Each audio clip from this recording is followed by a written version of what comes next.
Yeah, we are live. We are live, my friend. What's going on? What is going on? How are you? A little tired. It's been a long I could tell. I could tell you're a little bit. Well, I had to run to Texas and back on Friday, and then the myriad of podcasts and chats after. E3 madness. Yeah. So I actually slept in today for the first time all week. It felt good. Okay. So let me get. How about yourself? How are you doing? I'm doing great. I am doing great. You sound chipper. Yeah, I'm pretty good. I'm That's pretty good. All right. So what's up? What's up, Toxic Beavis? I don't like Toxic. I guess just like people don't like Failed and people don't like D-pad first. But hey, everything takes getting used to. I get it. I do. Beavis, what up? So we're going to talk a lot about E3, but one thing I wanted to sort of like off topic, but like still dealing with E3 to some extent. I wanted to get your take on this because I don't think this is something that you and I ever discussed, and I think it's a pretty good topic. Okay. I want to get your take on, and I see this happening on Twitter right now, and especially yesterday after Nintendo's conference. What is it with other grown men, right? Oh man, taking issue with other grown men enjoying and being excited about Nintendo games, about those people that you feel like, do you feel like it's embarrassing for them to, even if they liked some of those Nintendo games, they wouldn't admit it to themselves or their friends and family because they feel like it destroys their manhood, like their manliness in some way? Like, what do you think that is? Like, what's wrong with being 25, 30, or even 40 years of age and still enjoying Nintendo games and getting excited for some, especially the ones that actually had gameplay? Like, what's wrong with that? I don't know. It could be a myriad of things. Like this community in general over these last couple of days. Like I've been watching E3 since 2005, right? And I guess this is the first time that I've been in, like, not even involved because I'm not involved per se, but like, as a content creator, or I've always done podcasts around E3 on other people's channels and stuff, but like actually doing it in everyday experience and then being on Twitter and watching everybody react. And this community in general has disappointed me in ways that I couldn't have imagined going in. Like it really is just an ugly community. I didn't know how bad it was. In terms of the Nintendo thing and other people having issues, I guess I remember when I was growing up, you were too cool to dance, or you were too tough to dance. So there was a lot of dudes who thought they were super tough guys who would hug the walls on every party, never got to wind up on no ass or grab no ass in the high school functions because they were too cool to dance, right? And I guess that pseudo machoism. I guess people have to. I don't know what it is. I guess people have an idea of what they think is macho or what they need to be, or they feel they are. I don't know. I can't answer for other people. I look at it, and I think if you care about what somebody's gonna say about you, then you ain't what you claim to be. If you feel like you have to hide what you like or your enjoyment is something, then you're the fraud, not the other person who's actually willing to admit that they enjoy for whatever reason. Like, if the dude is running around saying, yeah, I like My Little Pony or like wearing little kid underoos, there's a problem, right? We all can see that there's a problem. And certain Nintendo games, yeah, there's an issue. Like I have a real big issue with Splatoon. I don't think if you're 16, I don't think if you're upwards of 16, 17 years old and you're a male, you should be checking for Splatoon hard body. I really don't think you should. The lyrics in the song tell you you're a kid, you're a squid. Like I think there's a problem with that, right? But again, if you're gonna sit down and enjoy it with your family, for whatever reason, it's nobody's business. It really is nobody's business. What I do or what one person drinks don't get me drunk. What one person eats won't fill my belly. You know what I mean? And for people to outwardly go attack somebody, I don't know, maybe there is some insecurity within them. Maybe they wish they were free enough to like a Nintendo game and not care about what other people said. Or maybe they wish they could admit to the world that they were a gamer and not care about what their coworkers or people said about them. I already know where that's going. You know what I'm saying? But like I said, you want to run around like you're this big alpha male, pseudo tough guy, all this shit, but you got to be a bitch and hide who you are in real life. Then keep that within you. Don't put that on nobody else. That's how I look at it. Like, that's how I see it. Like, I really don't care about, like, Nintendo showing to me was good. I enjoyed some of the gameplay that they showed. I'll buy some of their games. Some of their games are not for me. But if another person turns around and says that game is for me, I'm not going to turn around and browbeat them to death. I'm good enough. And what I know and what I want to be like, yeah, I don't see why you need to attack somebody. Bear Hugger, Wolflow, how y'all doing? Basically, Wolflow, if you didn't get it, what I just typed right there in a nutshell, it's just why does it seem like other grown men take issue with other grown men enjoying Nintendo games, or games that maybe not even just Nintendo games, but games that are quite obviously maybe directed at a younger audience. And I mean, I wouldn't have a problem with it or go on Twitter like talking garbage about someone or making fun of them with it, but I guess I would ask questions if, I don't know, say my brother decided he wanted to play Barbie Adventures. He's like a 36-year-old man. I would say, okay, what's going on here? You know what I mean? I'm not going to say, oh, don't have fun playing that, or you can't be hyped for this game. But I would have questions about like his mental well-being if he's playing Barbie Adventures. That would bother me at least a little bit. But I wouldn't make fun of anyone. I wouldn't question their manhood or how manly they are, whatever the case. Like, stuff like that just doesn't bother me. It doesn't have an effect on me. But sticking with Nintendo, Joey, we can talk more about it, because I feel like we may spend the least amount of time talking about Nintendo. I think they had a pretty good showing of games, and you just mentioned that you thought what they had to show was pretty good. I thought the Yoshi game looked really good in particular.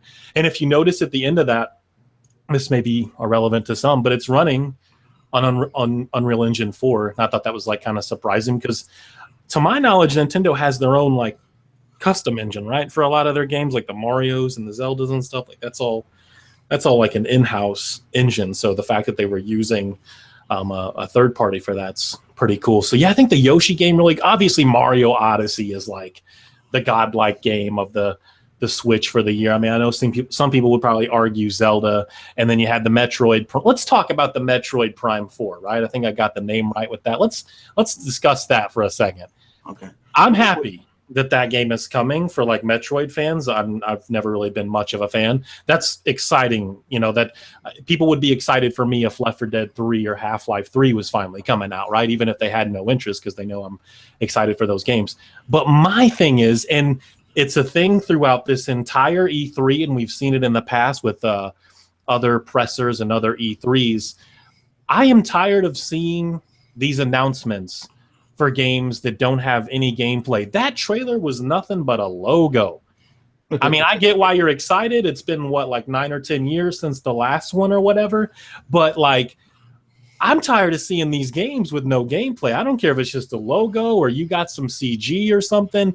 I just can't get that hyped up about games like that anymore. Like, I need to see more. So I was glad we seen Yoshi. I was glad we seen more from the Mario game. I think there was another Metroid game for 3DS or something. Correct me if I'm wrong on that. Metroid. And there was some new Xenoblade footage, which is cool. Like, there was actual gameplay for that. Like, there's a good amount of new footage for gameplay for Xenoblade. That's cool.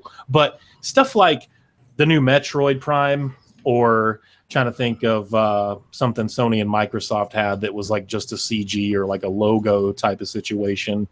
Did we get a lot of that from Sony and Microsoft? I don't think we got anything of the kind from the other two. Yeah, I think a lot of that, all of the games that they had to show were gameplay, if I'm not mistaken. Or at least there was a CG, like, because Beyond Good and Evil, which we got from Ubisoft, was just like a CG. Yeah, okay, see, that's what I'm talking about. Like, in that regard, I think you could ascertain, not to get off the beaten path, right?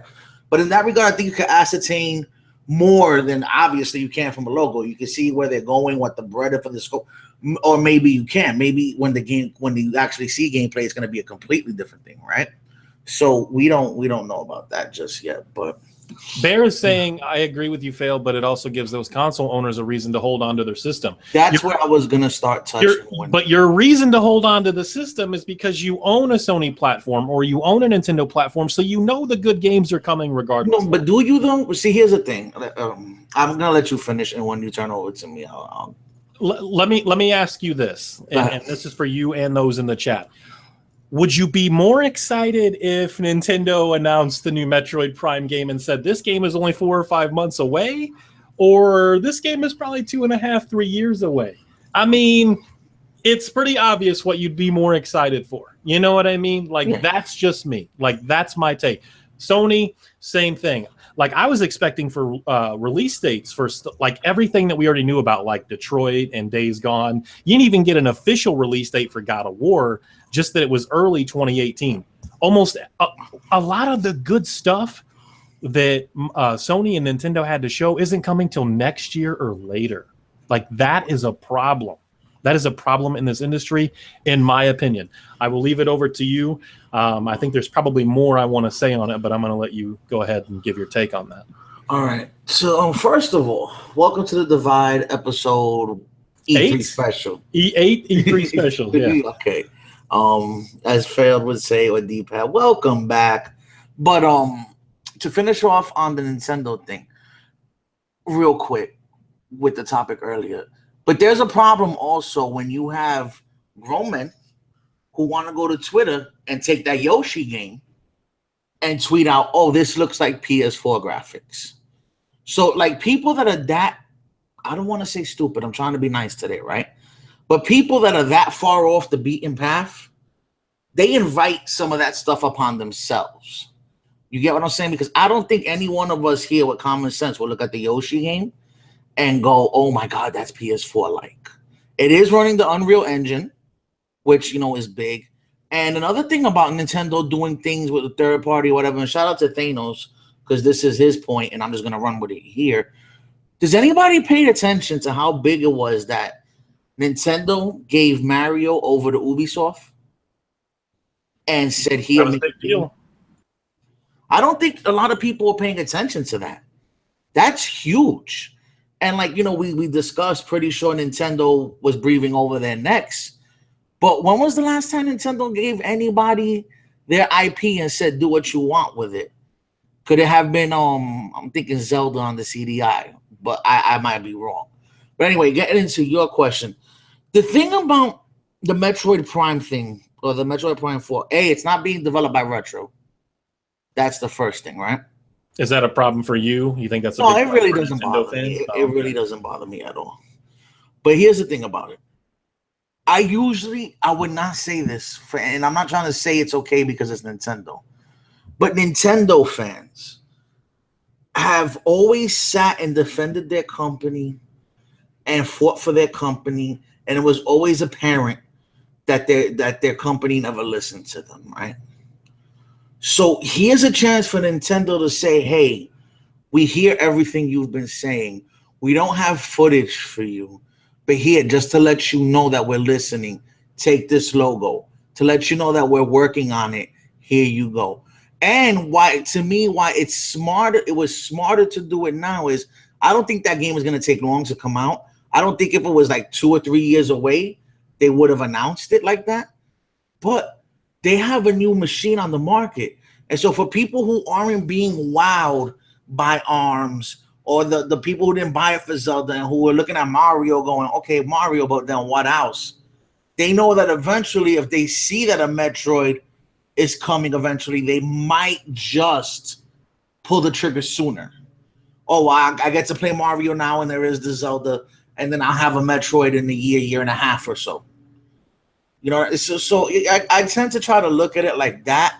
It's Yeah, it's very disconcerting when they show you games that are 2, 3 years out. Yeah, no release dates, definitely, but Nintendo hasn't done a lot of that. You know what I mean? Like, and Nintendo fans know that when a game gets announced, it's usually going back to the Wii U. How long Donkey Kong Country was pushed back?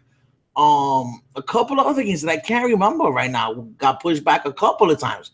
So they know that their company is not gonna release their game straight away. But at least at this time around, they get to go, oh, you know what? I'm getting what I want finally. You know, this might be a good look. It might be a good time to jump on board. You know how these fans are. Like, they'll be mad at their company 1 minute. They get a little. The company shows them a little bit of kneecap or leg, promising them the goal at the end of the rainbow. They'll jump right back on board. You know what I'm saying? So it doesn't take much.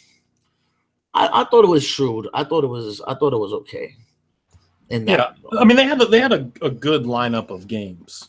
Yes, they do. You know, and I guess I am approaching the topic at hand from my own point of view, and obviously not everyone is going to feel the way I feel and do things the way I would do things. But it's like, even when Rockstar, you know, they put out their logo with the red background. Remember that on Twitter, like crazy likes and retweets for that.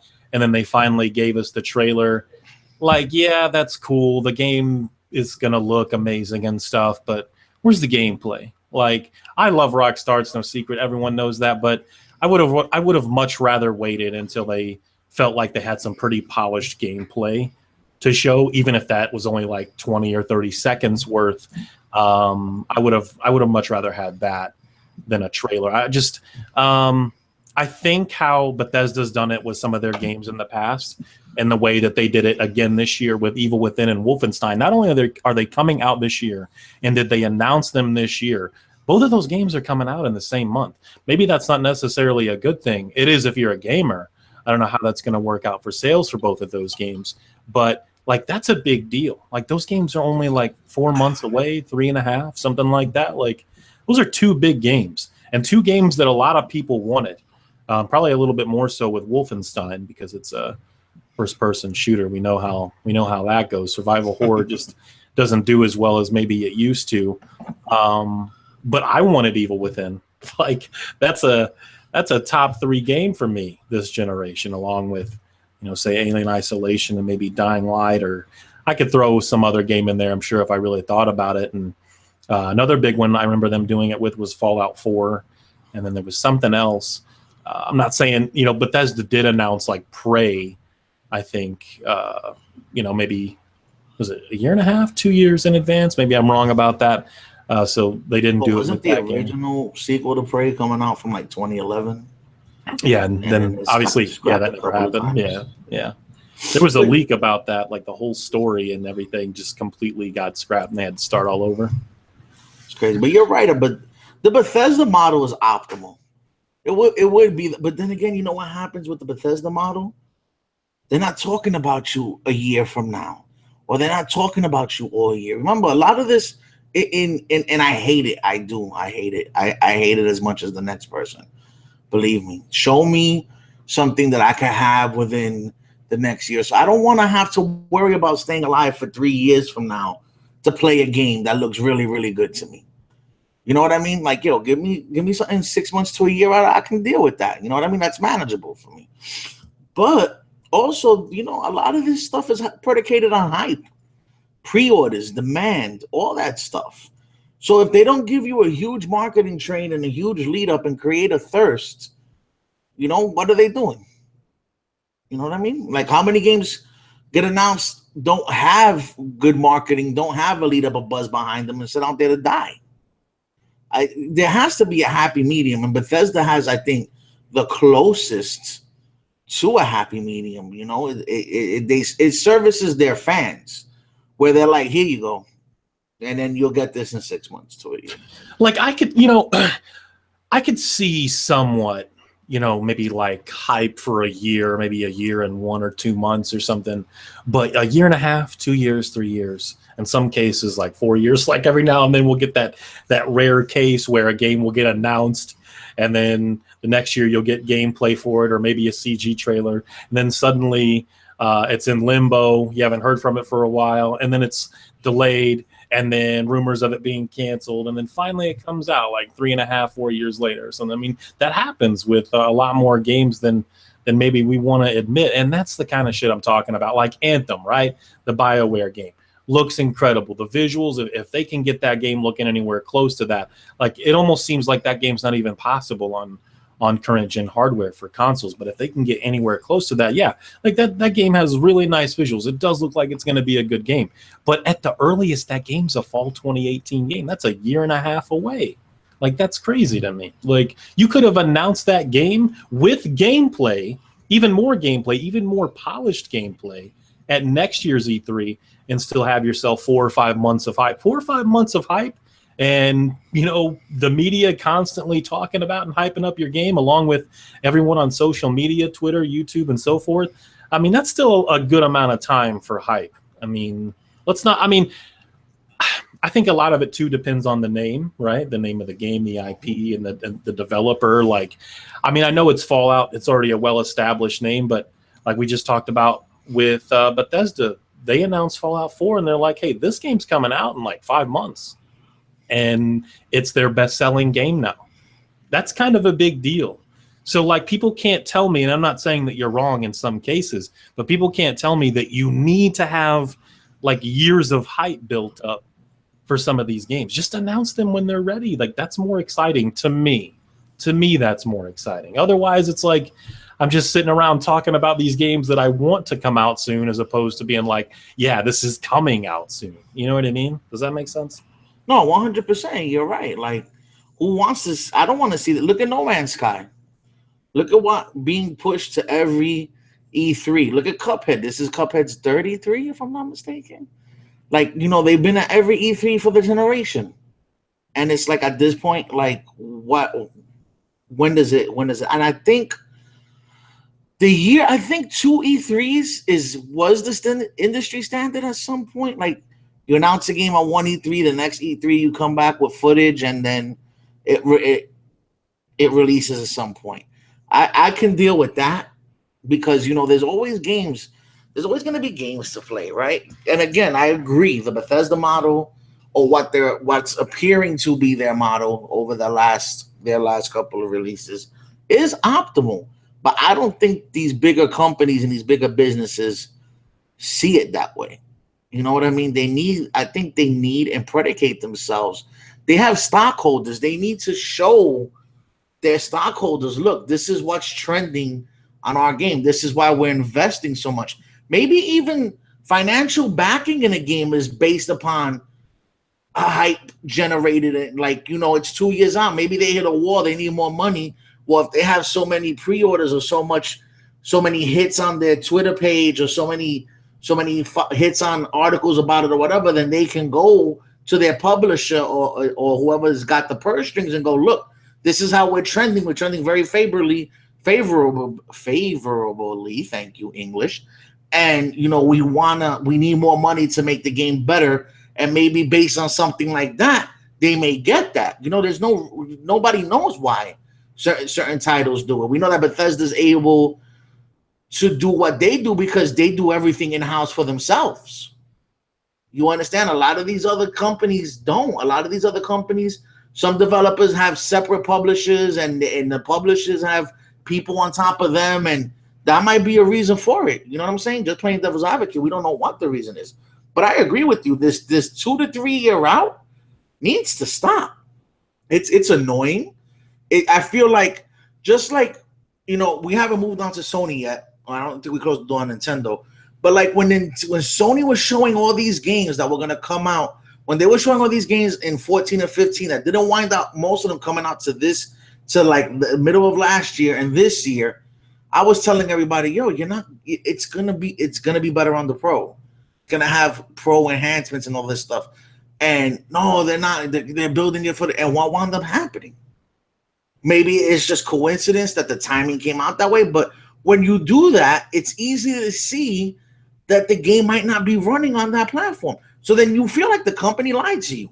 Like, I feel like Sony lied about a lot. Like, Horizon. And there they did run fine and they were able to play, but that was not the optimal place to play them. But when you've marketed these games to everybody, it was though. So that you made them think that the best looking version or the best experience they were going to have with that game was going to be on that machine that was prevalent then. Just like some of these games that are being marketed now, I believe might be on another, but that's another. I don't want to open that can of worms. You know what I'm saying? But you see where I'm getting with that, with the 2 to 3 year thing. Like no, absolutely. That's not something that I don't like it, and I think it really should. I think there might have to be somewhere down the line. There may have to be some kind of governing body that says, look, this is the time frame in which you're allowed to come to our trade show or come to something, and you know what I mean? Because the thing is this, whether you believe it or not, the company still needs the people. Because without the people, the company's not going to make any money. I mean, albeit there are some people that are going to suck off these companies no matter what they do. But when you're misleading and you're misappropriating people's trust and stuff, it doesn't look well. It looks bad on the whole industry. That's actually a good topic before we get into some of the other stuff. Do we finish Nintendo though? Like their games, the Rayman Rabbids game, I thought looked good. Like that did look good. Yeah, it did. Mario Odyssey needs anti-aliasing bad. But it still looks awesome. It still looks really good. It looks. The thing about Nintendo, what I say about Nintendo all the time is, Nintendo. When you play a Nintendo game, you're playing that. You're playing a game, and you know you're playing a game, even if the graphics are quote unquote kiddie. You know what I'm saying? You're not playing this hyper realistic version of a pseudo apocalyptic world or what today's world is you're playing games. And albeit some of us grow up and grow out of stuff, or some of us are too manly, we down the alpha male cape and we can never go back to these things or whatever. But at the end of the day, these are games that a lot of us started playing. You know what I mean? And that's just that. What's wrong with having fun? You know what's crazy? Is I have more fun playing a title. I would have more fun playing a title like the new Mario Odyssey than I ever will playing an Uncharted or The Last of Us, because I don't have fun when I play those games. I enjoy the experience, but I'm not sitting there going, "Oh, this is the time of my life." I'm not giggling and laughing. You can't say that in here. You know you can't talk about The Last of Us gameplay. You can't do that. Is Silver in here? That guy might kill himself or something. Nah, he's fine. He'll be okay. He's moved on to something else. No, that's true. You know, it's not even that those games, like we were just talking about Last of Us or some of those other games that are more of like an experience. It's not that they have bad gameplay. It's just it's that they just do enough to get by, I guess. It's not even that they're not fun to play, because they are. Like that's why I tell people that The Last of Us can't be the Naughty Dog masterpiece, because Uncharted exists and stuff like Crash Bandicoot, and for some people that are big fans of Jak and Daxter, like those games exist, and they have, to me, what is way more fun gameplay than The Last of Us. Hopefully that improves with the second game, but yeah, you're not really playing something like The Last of Us because the gameplay is just, oh my god, this is the greatest thing I've ever played in my life. Like, it's just not like it's not like a Bayonetta or a Vanquish or something. You know what I mean? Like those games are just like super crazy over the top. We can talk about that real quick just to get it out of the way. It's not something I planned on talking about. It was expected as far as I'm concerned. I'm not really surprised. Destiny 2 confirmed to run 30 FPS on Xbox One X. I don't really care. I am not surprised. I think playing an FPS at 30 FPS anyway that's all kinds of bad. Bungie should have done whatever they needed to do to get that game at 60 on the consoles. But hey, I mean, it's going to sell. It's going to sell a lot. And the majority of the sales for that game are no denying whatsoever going to come from the consoles. But I just think 30 FPS first person games are unacceptable in 2017. I mean, look at Doom, man. I would say, Doom looks better than than Destiny 2 from where I'm sitting, and that game runs at 60 FPS on the consoles. I mean, maybe you disagree, but I mean, there's probably more happening in Destiny. Like, there's a lot more effects and different things with particles and stuff throughout the game. But I think Doom, they just have a better engine probably as well, like a more scalable engine or whatever. But I don't know. What do you think? Destiny 2 130 FPS across the consoles. That was probably expected for you too as well, right? Like, that's not something you're surprised about. Pretty much. But to me, I don't think it's a thing of it being the pro. I'm gonna be a little less cynical. I know that's a shock for people that know me. And I don't think it was done. Like, the dude came out and said, well, you just can't do it on the pro, right? I don't think that's the case. I think it's more along of a line of you can't do it on the vanilla, and you can't do it on the original fat Xbox, and you can't do it on the vanilla P4. Are you saying that they're trying not to piss other consumers off? I'm saying that all those, because listen, what are they going to start doing? Separating the servers between pro owners and X owners and vanilla, and you can't do that. The 60 FPS population would have a clear advantage over the 30 FPS population. And you have to understand this, there's going to be more fat and S owners than there is X owners. There's going to be more vanilla P4 owners than there is pro owners, right? So they have to keep that in tow. So it would be, to me, now whether or not they can do it on the pro, we'll never know because they're not trying to, right? So now, but I think the safest, the easiest way to just do it without entering into a flame war with everybody else is just recognize that they can never get it on 60 FPS, probably on those two machines, and that's the reason why. And they're doing it to not give one set of fans an advantage over another set of fans. Like, I want to stick my head in the clouds and believe that that's the reason why. Like, you know what I'm saying? That's what I want to go with. But tell me why. Okay. And I realize it's a different community and things, are just accepted and not accepted in a completely different way. But tell me why the PC community just accepts that people have better hardware than them. People have a better mouse. People have a better monitor that gives them advantage over, other players in some of those other games. Like, why is that? Like, why do we accept it? Because the PC community, whether you look at it or not, it's built for you. You choose. That's the difference. You just answered.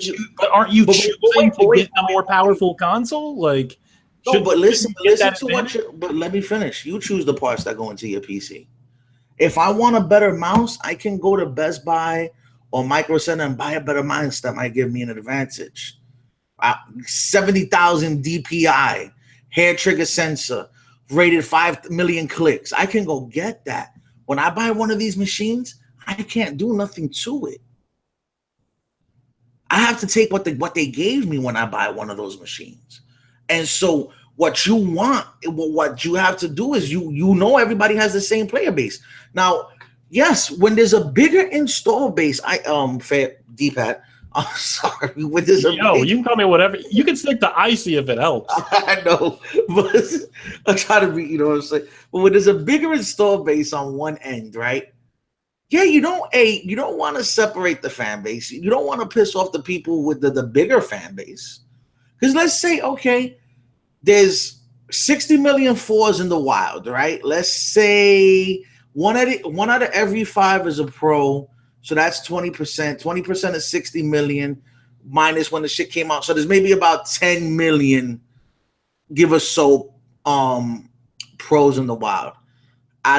So that leaves 54s. Let's say you say, okay, it's going to be 60 FPS. And so the 50 million revolt and don't buy your game at all.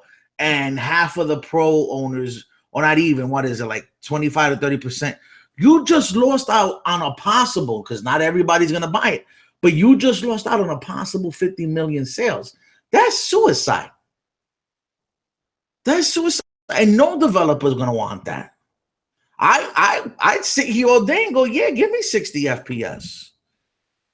Yeah, we're going to talk about it. We're going to talk about it, Loco. We're going to talk about it. I'll take that all day because I play on PC. I like my FPS on a PC.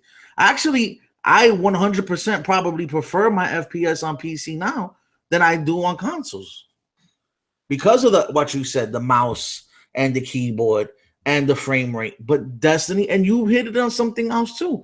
That engine might could only be built for 30 FPS because we know they're not doing a lot with the game, because that game looks barely any different than the game that came before it.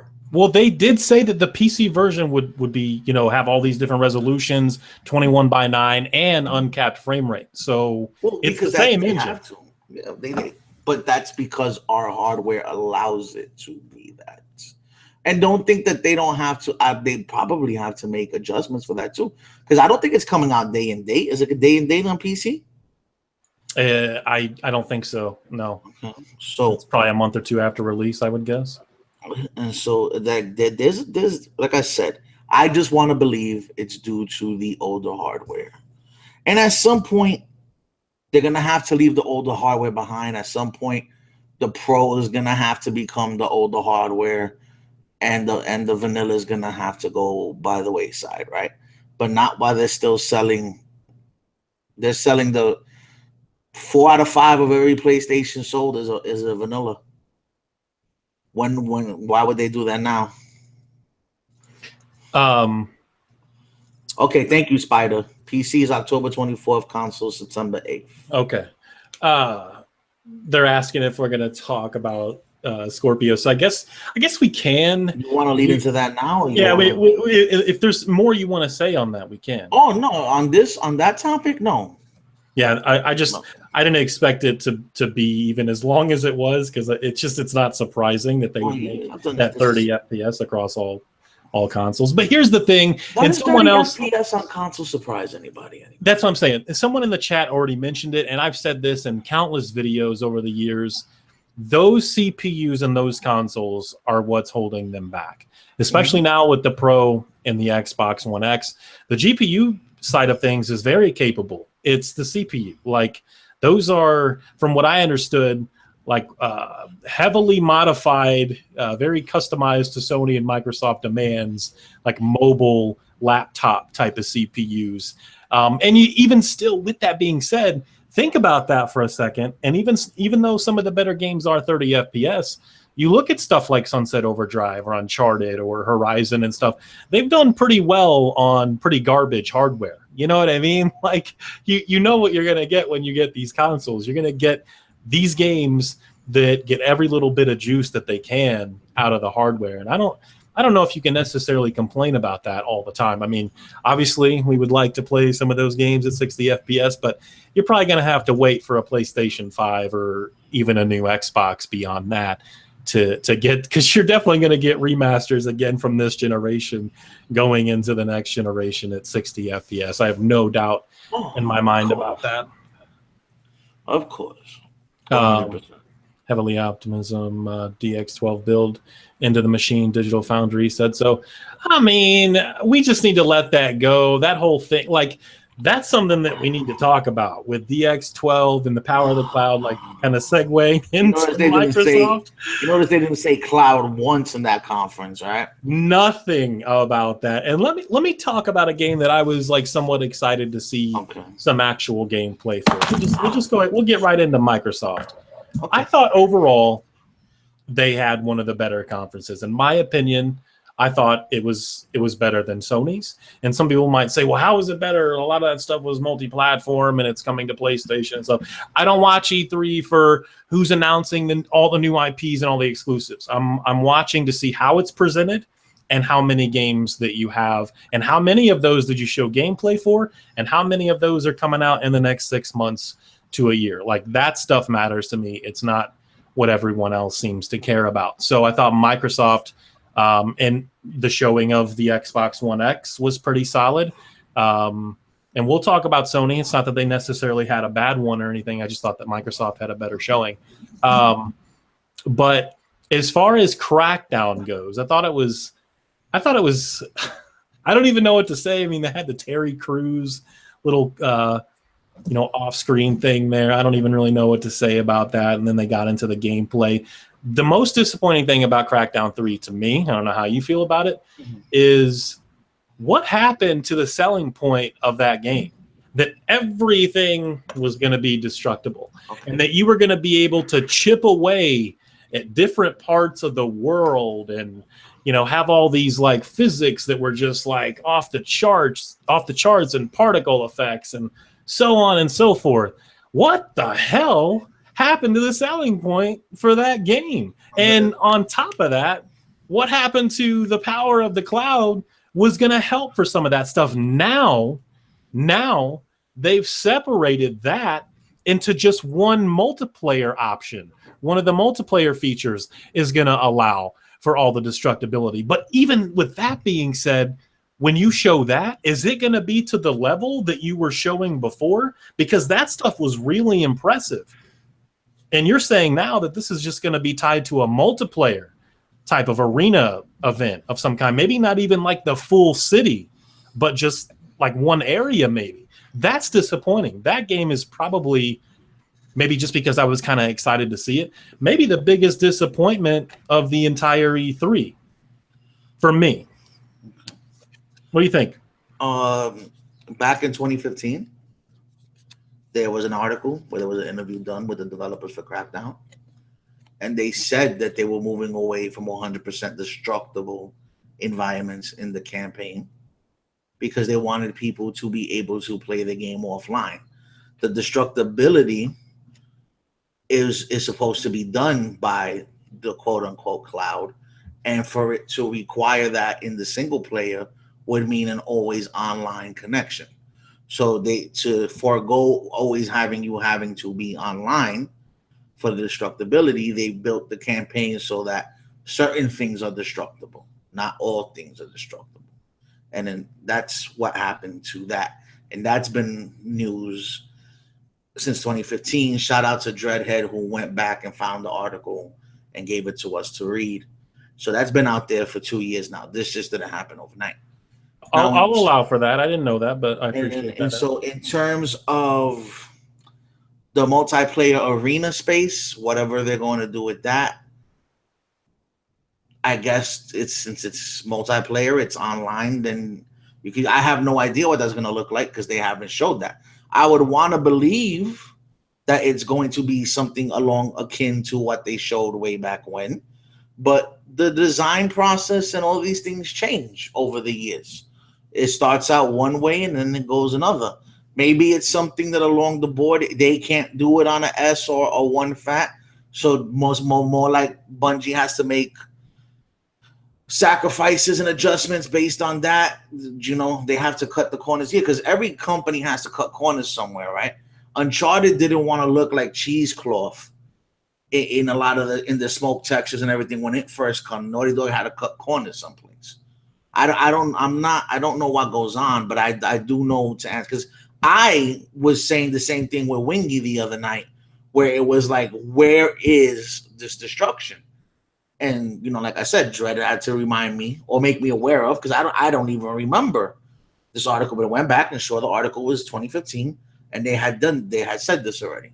So that being said, I guess and with everything else, the design process moves forward, vision changes.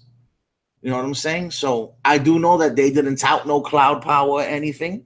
I do know that, they didn't, that wasn't mentioned, and we still haven't seen the multiplayer yet. So maybe when they have a multiplayer reveal, we'll get a better understanding of what it's going to be multiplayer wise. But overall, I went back and I watched the VOD of the game on the Xbox One, on my Xbox One S in 4K. On my 4K TV in my living room, and which is my newer 4K, and the game looked good. I mean, texture-wise, graphic-wise, resolution-wise, it looked good. I don't think it's going to be magnificent. I don't think you have to run out and buy the game day one. But if it's a sandboxy type, whatever it's going to be, I enjoyed the first Crackdown. The second Crackdown, I wish they buried it next to ET in a desert somewhere. And hopefully this will be okay. You know what I mean? But like I said, I don't know what goes on in these. It's easy to sit here for me, right? It's easy to sit here and go, you lied, or you did this, or you did that, because that's what a lot of people do. But when you get when you're given the reasons why, you kind of have to accept them. You know what I mean? Like you can't just, it can't be both ways. You can't throw your thing on it and then there's a whole publication that tells you what it is later on, or you're made privy to the information about it. You still can't be saying no. That, you know what I'm saying? Like here it is, and it's super predated. So I don't have an issue. I did have an issue, much like yourself, but I don't have one now. See, now that you've told me, like that, you know, you got the information back in 2015, 2016, whatever, that was the case. See, I didn't know all that. I didn't even know that was a thing. Now, you and I understand that, and we can let it be what it is. But you know how those that like to fuel the console war are going to go about. Like, they're not going to allow for those type of excuses, even if they're truthful and good excuses. They're still going to be like, this game's a fail because it's nowhere nearly, you know, what they originally advertised it to be. I'm probably still going to get the game, but I'd be lying if I said I wasn't pretty underwhelmed with what I seen. Not even from a visual standpoint. I think from a visual standpoint, it's about what I expected. It looks like a cel-shaded throwback with pretty resolution.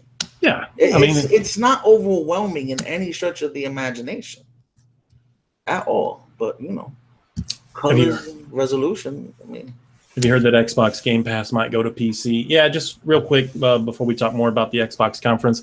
Yeah, I heard about that. Don't really care. I know Phil Spencer did say something yesterday or the day before about wanting to put Game Pass and stuff like more emulation techniques to play some of the older Xbox and Xbox 360 titles on PC. Cool. Maybe a little bit more so for the emulation stuff. Xbox Game Pass don't really have interest in that. I mean, if I could play Red Dead on my PC, even if it had to be at 30 FPS, I would obviously like that, because it doesn't look like we're ever going to get an official port from Rockstar. Never say never, but it doesn't look good. But outside of a couple of games, I just don't really care about that too much. I'm going to be honest, Joey. You want the same thing about Phil Spencer saying he wants more Game Pass and emulation things on PC. You got anything to say about that at all? Options are a good thing. That's it, really. I mean, That's all it really needs to be said in a nutshell. I really don't care either way, shape, or form for me. But there might be somebody who could take advantage of it, and it might be good for that person. So, yeah, those that have tons of interest in Xbox games and that have been a PC-only gamer for years, you know, now they're going to have an option to maybe play some of those games if, you know, Phil tries to, you know, really push for that to happen. But we'll have to see. We'll have to see what happens.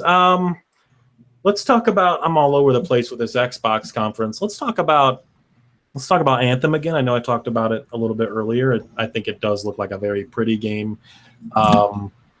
EA didn't want to show it at their conference. I don't know what amount of money was given to them from Microsoft to be like, hey, you know what? Let's show gameplay at our conference, you know, and this is running on Xbox One X or something. I don't know if that was ever confirmed. Probably running on a PC, just like we found out about with Metro. That was confirmed that was everything that you've seen from Metro that game. Was a PC akin to what the X was.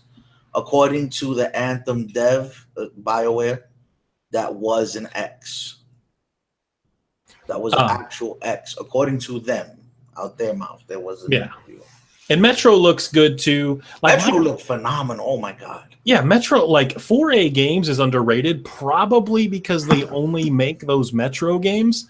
But if you haven't played the Metro games and that new one looks exciting to you at all, you should play the other games, because they still look incredible, and they're two of the best FPS games from last generation. And a lot of people tell me, I still haven't done it, but the best way to play them is on one of the more difficult settings, with the Ranger mode or whatever on, so you have a lot less ammo, and you know, just resources and such are a lot more scarce. So I don't know, maybe I'll run back at some point before the new one comes out and and play one of those like that or something. But yeah, Metro looked good, Anthem looked good. I'm I'm glad that Cuphead finally got a release date. They had that. What's the platformer they announced? The Tales game. The Super Lucky Tales that everybody at first thought was Conquer. Yeah, I thought it was going to be Conquer too. But that looks cool. Hey, you cannot complain. You cannot say that they're not trying to be a little bit more diverse with things. I think maybe the only thing missing from that conference was probably JRPGs, right? It's like you're a big JRPG. Well, they got some Jap crap. They went and got some Jap crap. Well, that's what they want to call it. You know what I mean? But I'll let you finish and then I'll give. Yeah, I mean, you're fine. I just, for some of those people, that stuff like that was probably missing. The Player Unknown Battlegrounds or whatever. Suddenly now Xbox gamers have interest in that game. If I would have shown that to them a month or two ago, they would have been like, what's this garbage, looking PC exclusive game that's still in early access? But now suddenly it's a big deal. I'm not complaining.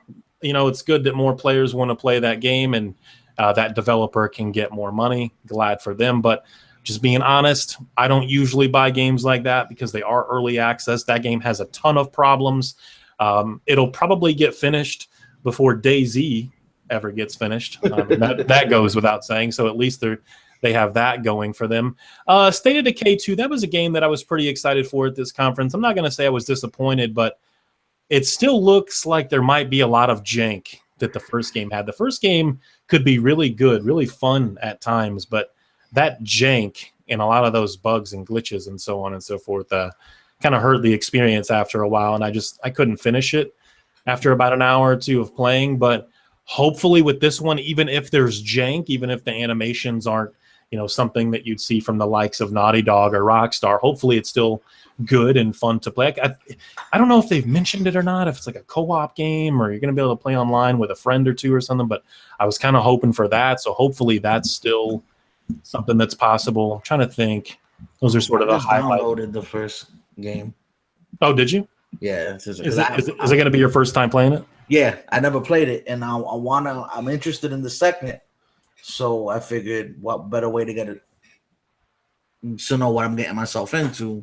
All right, to try to play the first. People are reminding me, I want to say this because I was not sold on that game at all until this year. I think Sea of Thieves looks like a lot of fun. I think that game is going to be pretty good. You're going to be disappointed. You're probably right, and I'm not saying I'm going to day one it, but I am more interested now in Sea of Thieves than I was for like the last couple of years. So for right now, I'm going to give them the benefit of the doubt. I'm going to try to remain optimistic. I like what I've seen. Skull and Bones from Ubisoft, not to get too far off the path from Microsoft, but Skull and Bones from Ubisoft got me excited at first. I'm like, oh shit, here's that rumored pirate game that they've had for like a year or two now, and now we're going to see it, and then they show it, and it's just ships. It's nowhere, in my opinion, it's going to be nowhere near as fun as Sea of Thieves because you can't get off your ship. You just control the ship. What I thought that game was going to be was something godlike with like, Ubisoft style visuals that just look incredible. I thought like maybe it was going to be a game where Joey could be my captain and maybe Absolute, could be a grunt and I could be a grunt. And we're just kind of like his little peasants and stuff doing a bunch of stuff on the ship. And anytime we want to, go and get treasure, whether it's underwater or on some island, I thought it was going to be like this open world beast of a game, and that's not what Skull and Bones is. I completely lost interest when I found out it was just ships and that you control the ship. It's not you and friends or anything. I mean, yeah, you and your friends can team up on other players, but it's just you and your ship. I don't have any interest in that game now. That's just me. But I think that was it as far as like games that really. I have some notes here. Microsoft E3. Forza 7 looked incredible for a console racing game. What Microsoft had to show from Assassin's Creed I thought was pretty good. Maybe left me wanting a little bit more. And even after the Ubisoft conference, I'm still not sure about that game. Have to play it. There was a game called Code Vein from I think it was a Japanese developer. It looks very Souls-like. It's a vampiric post-apocalyptic Soulsian experience. And there was another kind of Souls-like experience called Ashen that looked pretty cool. I don't know how you felt about that. It looks all right. Yeah, the characters had no faces. I appreciated the art style on that one.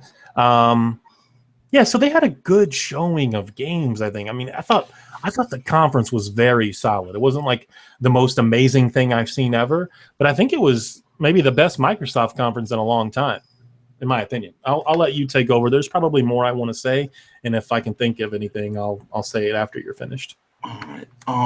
In terms of the Microsoft conference, I'm gonna try to keep myself turned down because I did my video on it and I went on an 18-minute rant, and I think I've used my expletive allowance for the week. So I thought their conference was a C plus B minus. If I had to give it a grade, that's fair. I think that's about what I would give it to. I don't give grades. I think what they did was they took a Sony type 2014, 2015 conference, and they gave you something very akin to that. They showed you a broad range of different experiences you can have if you're in their ecosystem or choose to buy into their ecosystem. Not saying that a majority of these experiences can't be had anywhere else, but hey, you can have a lot of them. You can have those plus some other ones as well, right? And some you might get to have first. Now, that being said, I think a lot of that is, we know the Xbox as the shoot you in your face machine, the dude bro console, the Doritos and Mountain Dew affair, if you will. And so here they go, and they show you all these things. They have games like The Artful Escape and the Last Night, and all these games that they had niche titles that people who are on a different console that play The Puppeteer and play Tearaway and Little Big Planet, all of a sudden that stuff is not good because, But how is that? If you herald these games and these games are great, why is similar experiences over here not as great?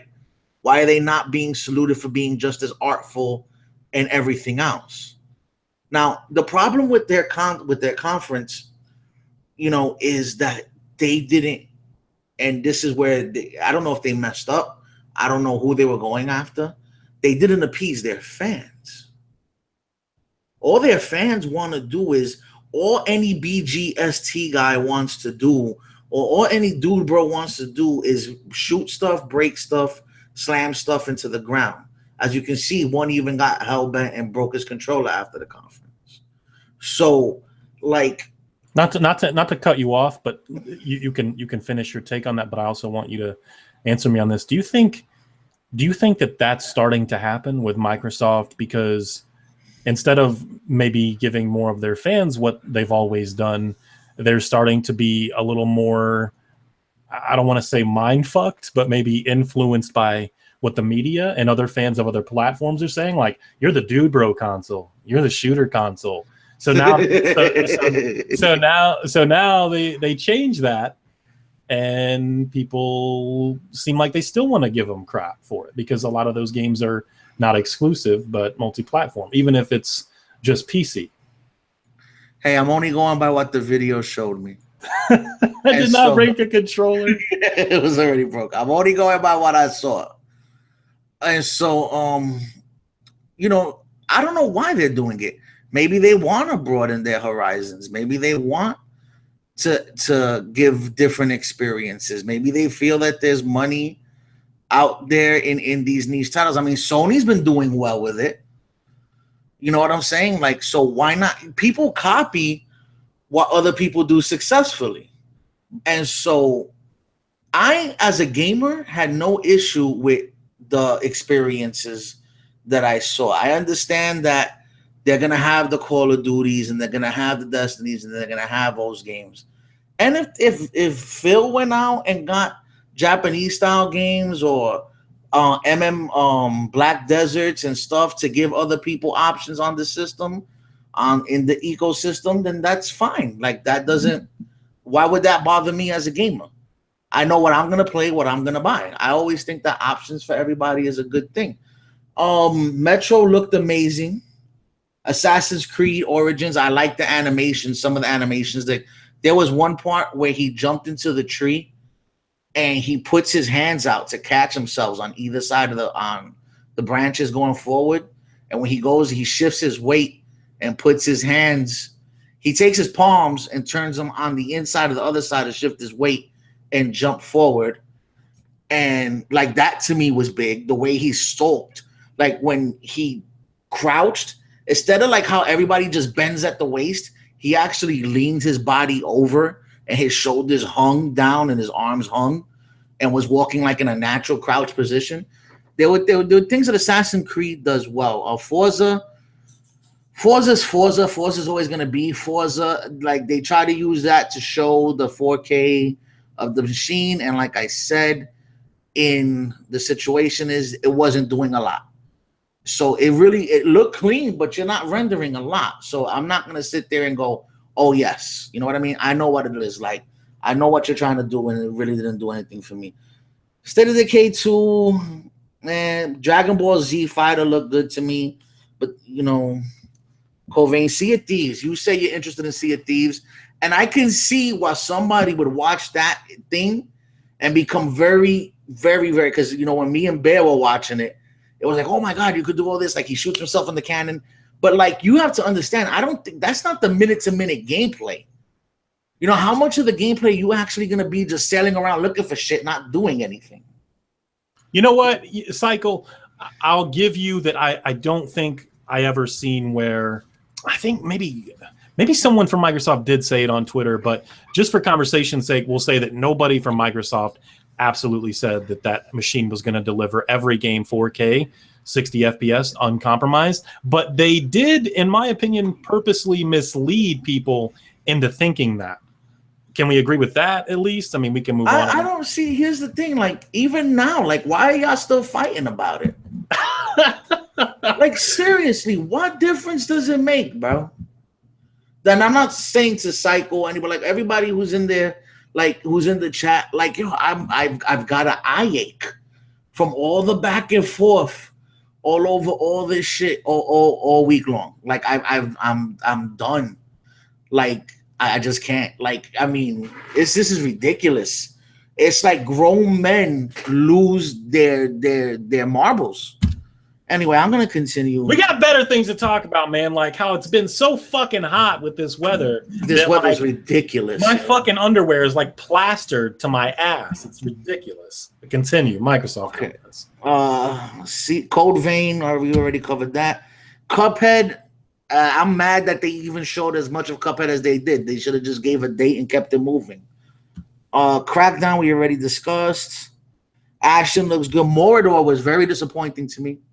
You think graphically or just the gameplay? Textures. Where the fuck? What? Oh, sorry. I did not mean to curse. No, you're fine. I said mindfuck earlier. Where were the textures? I mean, I don't think it looks bad, but it's definitely not the best looking armor on that ogre was as flat as. I'm not going to even finish that statement, but think about it. Okay, like there wouldn't like, and this to me was the sacrifice you were going to have to make. Now, mind you, okay. We don't know how long they were developing Mordor, right? We don't know when they got the dev kit to add the whatever they were going to add to it. I'm hoping it's kind of like Gears. When Gears had the beta, there were like textures nowhere to be found. And when the maps came out, it was completely different. But in that case, I'd rather you knock it down and add more than try to build it up.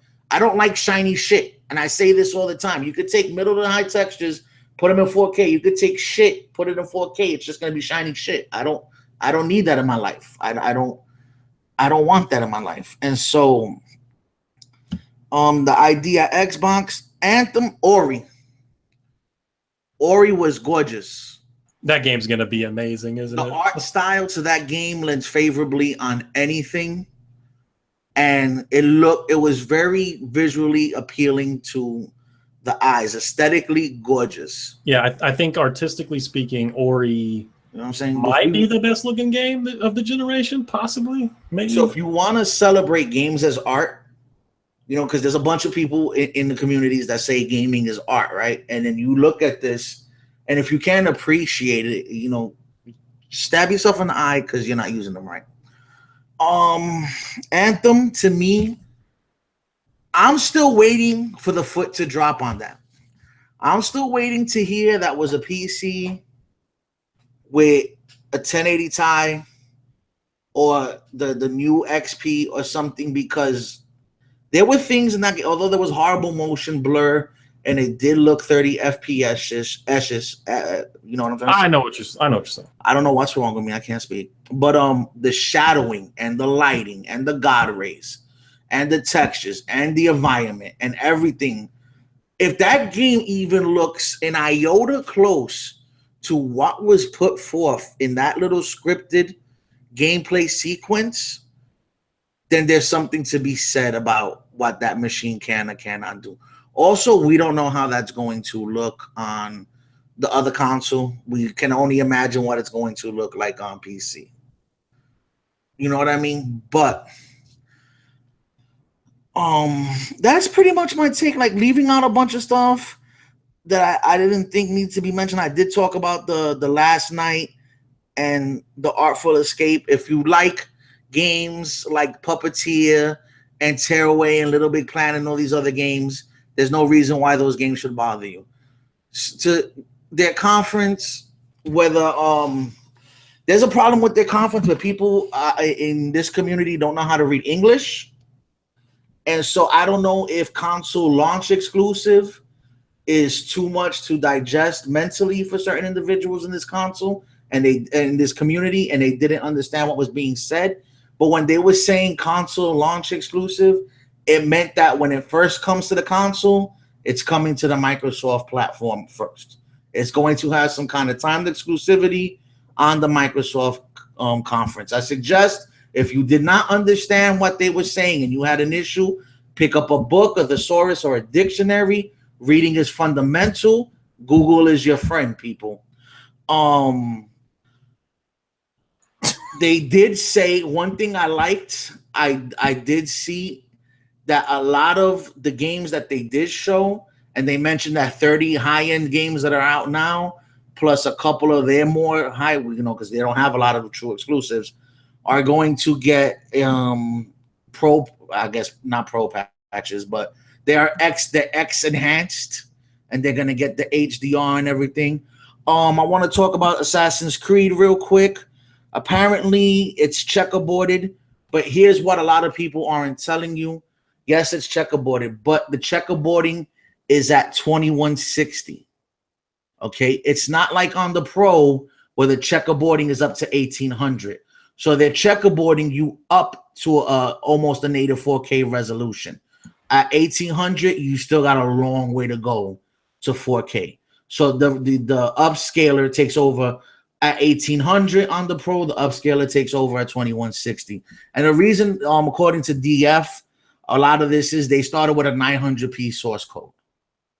Okay, so that was confirmed, right? That the that's in their Xbox video. One X is coming. Yeah, okay, I got you. That's in their video. That's confirmed by them.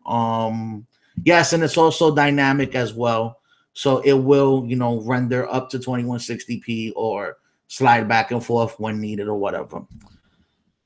That's pretty much it on my Mixer. I don't care about Mixer.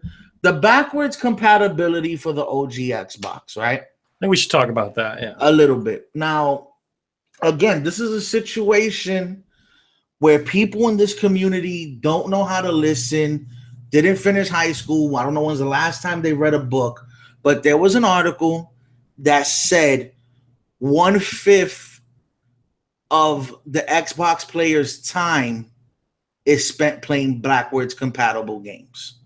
A lot of people in this community, because they can't take 2 seconds, and even if they heard this or was told, I don't know why they didn't go Google. A lot of people took it for only 1/5 of the install base ever used backwards compat. So they got that shit all twisted. So it comes out that there's over half of the install base plays backwards compatibility, whatever. So they decided to throw Xbox One games there. I don't remember a lot of Xbox One games being that, oh my God, you have to have them. That's true. I don't, but I do remember a Crimson Sky and a Jade Empire and a Mecha Sword. So that's 3 right there, right? I don't see nothing wrong with options. I don't. I don't understand how having more capabilities, more options on a machine, on a platform, on anything, more choices is a bad thing. Now, if you're the type of person that you need people in your life to tell you where to go, how to be, what to do, how to live, then I can understand why options might make your head explode. You understand? But I can't see what's wrong with options. Nothing wrong with options. That's pretty much my first. That's pretty much my take on the conference without getting into the actual Scorpio. Did you want to say anything about the Scorpio as far as like the original Xbox games and that goes? I think it's good if you care about some of those games and you've held on to a lot of those titles and just love them, but it's 3 generations of games all on one platform. Like that's kind of a big deal. Now, I think it was BG. He had made a video, and I left this in his comment section. He had mentioned, if Sony had done something like this, I guarantee you that nobody would care. Maybe it was someone in his comment section that said that. I can't remember, but he played it off like it wasn't like a big deal regardless. And I'm like, nah, man, I guarantee you, if Sony were to announce at their conference that somehow they figured out a way to get PS1, PS2, and PS3 games working on the PlayStation 4, that audience would be standing up. Every single person in that audience would be standing up, clapping, because that is a big deal. That's 3 or 4 generations of great games all on one platform. It's part of the reason a lot of PC gamers sort of prefer PC. I mean, there's any number of reasons, but that's definitely one of them is, backwards compatibility, subtract a few titles here and there hasn't really been a problem. You can go back and play some of these older games, even if they're, 10, 15 years old. So that's a big deal for some people. Backwards compatibility and being able to play older games, especially for those that are disappointed with this generation and maybe even the last generation. I mean, you have access to all of those older games. So you want to say anything about the Scorpio itself that maybe we haven't already said? The machine? Machine, yeah. I don't know what's to say about it that I haven't said. I was right about the price. You were right about the price. I was wrong about the price. I have no trouble admitting that. I think it's still very much a mistake. I think they should have taken more of a hit on that, but that's just my opinion. I'm shocked that all your accessories will just transfer over. Yeah, we didn't talk about that. Like, that's a big deal. Knowing who Microsoft is and knowing what they're capable of, I am 100% shocked that every controller, every headset, everything you bought from 2013 that works with your One, that works with your S, will work with your X. That shit blew me away. Like, you really have to look at, and nobody will talk about that. Because why? Because you can't find no fault in that. The only fault you'll find is, I guarantee you, there's going to be some Sony fans somewhere going, well, they're still not putting the batteries in the controllers. Anything to like downplay it, you know what I mean? Or they don't care enough to make you new peripherals. Like, you know what I mean? And that's the issue with this community. Now, with the machine itself, I personally did not care for the name, nor did I not care. I don't care for the way it looks. I do not care for the fact that it looks so much like the S, and I am really bothered by the fact that it kept the Xbox One name. That's just me. You understand? I really felt that they should have removed themselves with this machine from the Xbox One equals like just the title, like distance themselves from that. I understand why they did it or why they felt the need to do it and why it's being done. I get that 100%.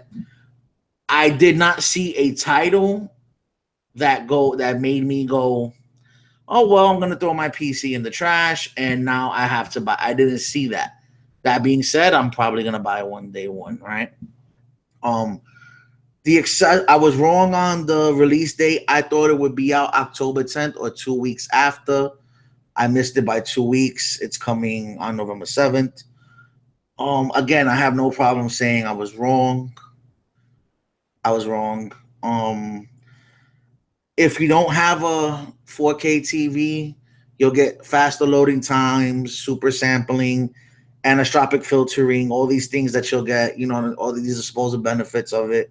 We already talked about the accessories.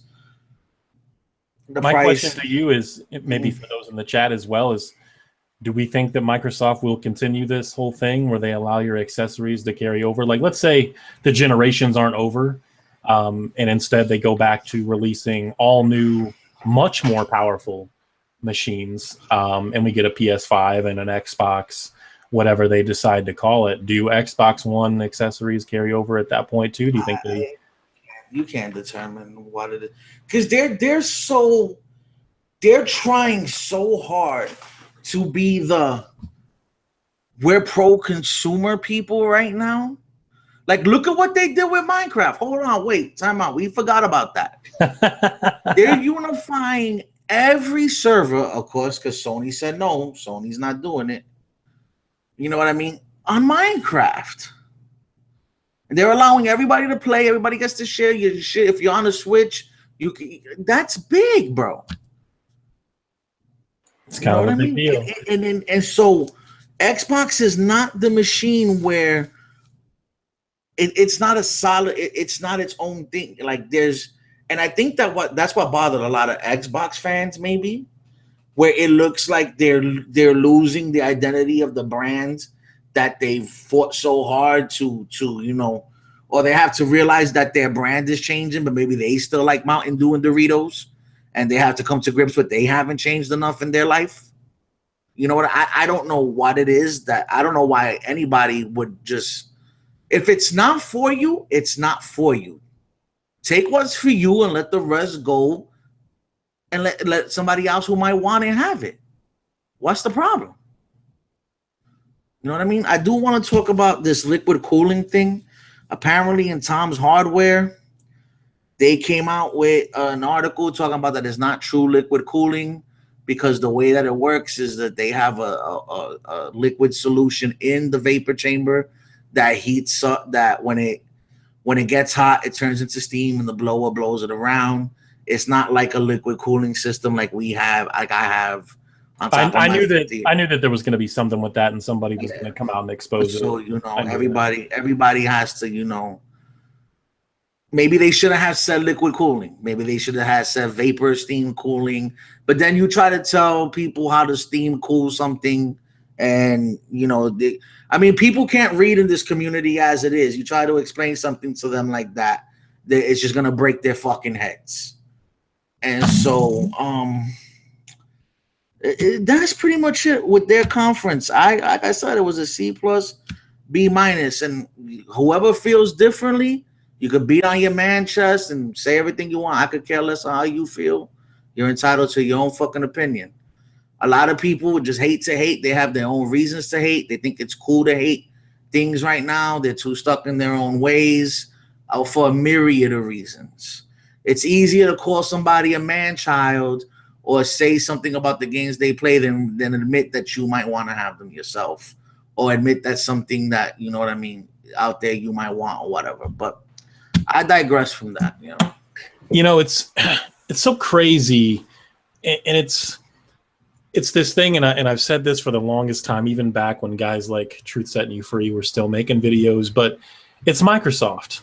In this community, there's a really big problem with Microsoft, and I haven't quite figured out exactly all of the details yet, and maybe it's not really worth the time and the effort, but it's a Microsoft thing. If Microsoft had come out this year or last year or even the year before that, whatever, and said, listen, we got these 13, right? Like, let's just random number, 13 AAA exclusives, and all of them were different in some way, shooters, JRPGs, so on and so forth, people would still find a way to downplay that. It's this community. It's places like NeoGAF, and there's a few others that always try to downplay stuff that Microsoft is doing.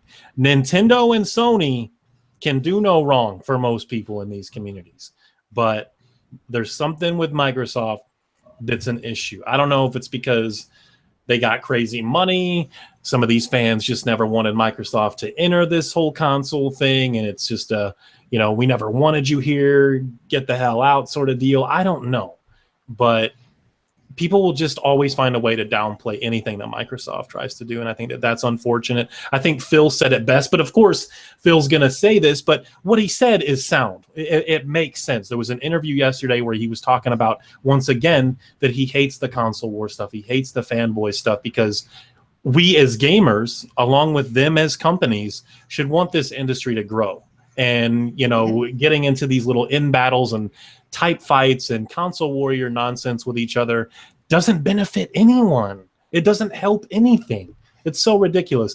I have a lot of respect, especially for guys like yourself or even Bear, that want to own multiple platforms, that play different games on multiple platforms, because you guys don't really get involved in any of that stuff. You just want to play good games, and that's what it should be about. Unfortunately, we need more guys like that, but we have so many, probably by the millions now, that want to be assholes and do this thing where they can't appreciate anything at all. Like, anything is always downplayed when it comes to some of these companies. I think that it's unfortunate. I did say that in my video as well, where it was like, they could have came out with 40 exclusives, right? What the thread would have read? Microsoft closing out third party from their system. How anti industry is that? Must be desperate. Or Microsoft hoarding all exclusives for them, not allowing third party. You can't win with these people. It's sad, really. It's sad. And it's sad, and but that's where our community leans to also. It's not only sad because you have grown-ass men that spew rhetoric out their mouth and half the time don't even know what they're talking about. They don't even take the time to read the article or digest the information before they run and let their little Twitter fingers work, or they regurgitate half-truths and shit, right?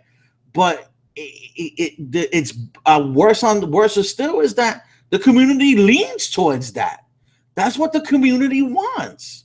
And so I thought, and I looked through my Twitter, my Twitter line, and I'm like, it just must be that I'm only following, because I only follow 60-something people, right? I don't follow a lot of people. But it just must be that I'm only following Nintendo fags and Sony and ponies, and that's why Microsoft is getting trounced the way it is right now. And I'm like, no, wait a minute. So I go into I delve into the retarded side of anything, which is where the Xbox fanboys live, and they're beating it up just as bad, but for the reasons of they didn't show enough of the games that they didn't show enough of the two experiences they like. Beat them up in sports. But on the other hand, and this to be true too, Sony could have come out and announced 13 AAA exclusives and shown nothing but a logo and a CG trailer with no release dates, no gameplay, and it would have been the best thing ever. Oh, we're going to get to Sony in a minute. It would have been the best thing ever. And people in the chat are saying stuff like, nah, man, it's because Microsoft is known to be a developer killer and they have shady business practices. All companies have killed off developers and got rid of them when, the business went sour or something in development, just creative differences or whatever. All these companies have let go of developers, and a lot of those guys are out of work because of it. All companies have shady business practices.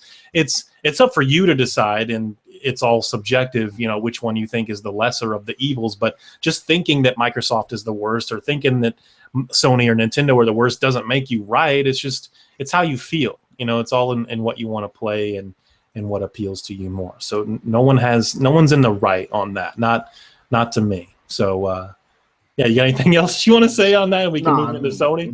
Yeah, we could get. I'm gonna let you talk about. Sony first. I think I'll let you go first. Oh shit! Why? Let's let you. Well, I can go first if you want. No, I mean I'll take it. I wasn't impressed with their conference at all. I kind of got that way too, but I was willing to give them the benefit of the doubt. I feel like their conference had the same pacing and shit as the EA conference. You would put it in the same conversation with that EA conference? Yeah, I would.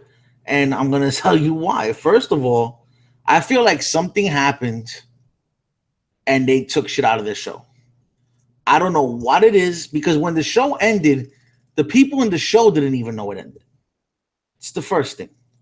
Secondly, they showed a lot of shit that they showed beforehand. Some of it could have been showed on the show from what I'm going back and looking at it, because I only watched the show. I didn't watch the pre-show. Now, I'm going to say this. I have no doubt that the fanboys and the media are gonna eat up God of War, Spider-Man, Days Gone. I have no doubt about that. No doubt about that. Here's the problem with this. I saw those games last year. And I saw those games running last year. I saw the same amount of time given to those games last year. So there was nothing about those games that did, and there was nothing about this conference that did anything for me except Monster Hunter, which guess what, can be played on PC and Xbox, and Shadow of the Colossus. Now, Shadow of the Colossus remake